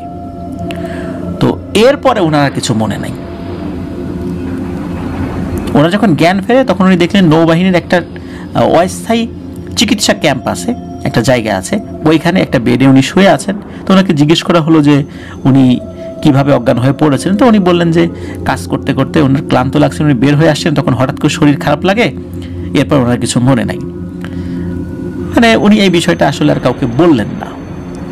এরপরে উনি যেটা করেন, উনি কয়েকদিনের ছুটি নিয়ে নোয়াখালী শহরে চলে আসেন। নোয়াখালী বিজ্ঞান ও প্রযুক্তি বিশ্ববিদ্যালয়ে ওনার এক ভাই লেখাপড়া করতো, তার সাথে এই বিষয়টা শেয়ার করেন। উনি একজন হুজুরের সাথে তাকে সাক্ষাৎ করিয়ে দেন। তো জোহরের ওয়াক্তে তার সাথে কথা বলান। হুজুর বলেন যে মাগরিবের পর বা এশার পরে এসে কথা বলতে। তো এশার নামাজের পরে হুজুরের সাথে কথা বললেন। তো হুজুর বললেন যে আসলে ওটা তো একটা বিস্তীর্ণ চরাঞ্চল, আর ওই জায়গাগুলো জিনদের চলাফেরা করার জন্য আদর্শ জায়গা। সাধারণত ওখানে তো মানুষজন খুবই কম যায়। তো এখন যেহেতু মানুষজনের আনাগোনা ওখানে শুরু হয়েছে, এই কারণে এদের সাথে তোমার দেখা হয়েছে। এরা মূলত গবাদি পশুগুলোর উপর আক্রমণ করে বেশি। রাতের বেলা যদি কোনো গবাদি পশু পায়, এমনকি দিনের বেলাতেও যদি সুযোগ পায় কোনো গবাদি পশুর উপর, সে তারা আক্রমণ করে। মানুষকেও ওরা ভয় দেখায়, মানুষের উপর আক্রমণ করে। বিশেষ করে ওই সমস্ত চর অঞ্চলগুলোতে মহিষগুলো খুব বেশি পালন করে মানুষ। মহিষের দুধ থেকে এক ধরনের কাঁচা দই তৈরি হয়। তো ওখানে কিন্তু অনেক মহিষ রয়েছে। তো মহিষগুলো তাদের আক্রমণের শিকার হয়, বিশেষ করে এই দুষ্টু জিনগুলোর। তো বললেন যে তুমি তো নামাজ কালাম পড়ো, এই জন্য তোমাকে বেশি ক্ষতি করতে পারে না, তুমি রাতের বেলা বের হয়েও না, যত দ্রুত সম্ভব এখানকার কাজ শেষ করে তুমি চলে যাও, যেহেতু তোমার সাথে বারবার দেখা হচ্ছে। তো এরপরও যদি দেখা হয় বিষয়টা ভালো কিছু হবে না। কিছু দোয়া দরুদ উনি শিখাই দেন, যে কয়দিন ছিলেন সেগুলো উনি পড়েন। তো উনি ঘুরতে ঘুরতে একজন গবাদি পশু পালন করেন এমন একজন ব্যক্তির সাথে সাক্ষাৎ হয়। তাকে বলেন যে চাচা এই সমস্ত এলাকায় কিন্তু ভয়ের ঘটনা ঘটে, তখন ওই চাচা তাকে অবাক করে দিয়ে বলেন যে কয়টা শুনবা। তখন উনি বুঝতে পারেন যে আসলে এরকম ঘটনা আসলেই ঘটে। আর ওনার কাছ থেকে না শুনে নিজের ঘটনাই ওই চাচাকে বলেন। তখন ওই চাচা বলেন যে হ্যাঁ, ওই হুজুরও ঠিক বলছেন, এবং তুমি যেটা দেখছো এই জিনিসটা এই এলাকার অনেকেই দেখেছে, কেউ কেউ আক্রমণেরও শিকার হয়েছে, অনেক গবাদি পশু এটার আক্রমণে মারাও গেছে, সুতরাং এই জিনিসটা এখানে আছে। তো ওই জিনিসটার নাম কি, এই জিনিস এটা ওই মুরব্বী বলতে পারেন নাই যে তারা কি নামে এটাকে আসলে চেনে। তো তারা এটাকে পিশাচ জিন বলেই চেনে আর কি, এছাড়া আর বেশি কিছু বলতে পারেন নাই। তো প্রিয় লিসেনার্স, এটি ছিল ঘটনা। একটাবারের জন্য ভেবেছেন যে এমন একটা প্রাণী তার বুকের উপর দাঁড়িয়ে আছে, একটু পরে রুকুর মতো করে নিজের শরীরটাকে ঝুঁকিয়ে নিয়ে মাথার একদম কাছে ওইটার মাথায় ভয়ঙ্কর চেহারা, এই বিকট চেহারার এই জিনিসটা কাছে এসে এক মুখ হা করে একটা নিঃশ্বাস ছাড়লো। কতই না ভয়ানক সেই সিচুয়েশনটা হতে পারে যেটা ওই ভাই ফেস করেছিলেন। প্রিয় লিসেনার্স, আশা করছি ঘটনাটি ভালো লেগেছে। ভাইয়ের নামটা প্রকাশ করতে পারলাম না সঙ্গত কারণে, আমি ছদ্ম নামটাও আসলে দিতে চাইলাম না। তো ছদ্ম নামটা দিলেও অনেকে এটা বুঝে ফেলবেন।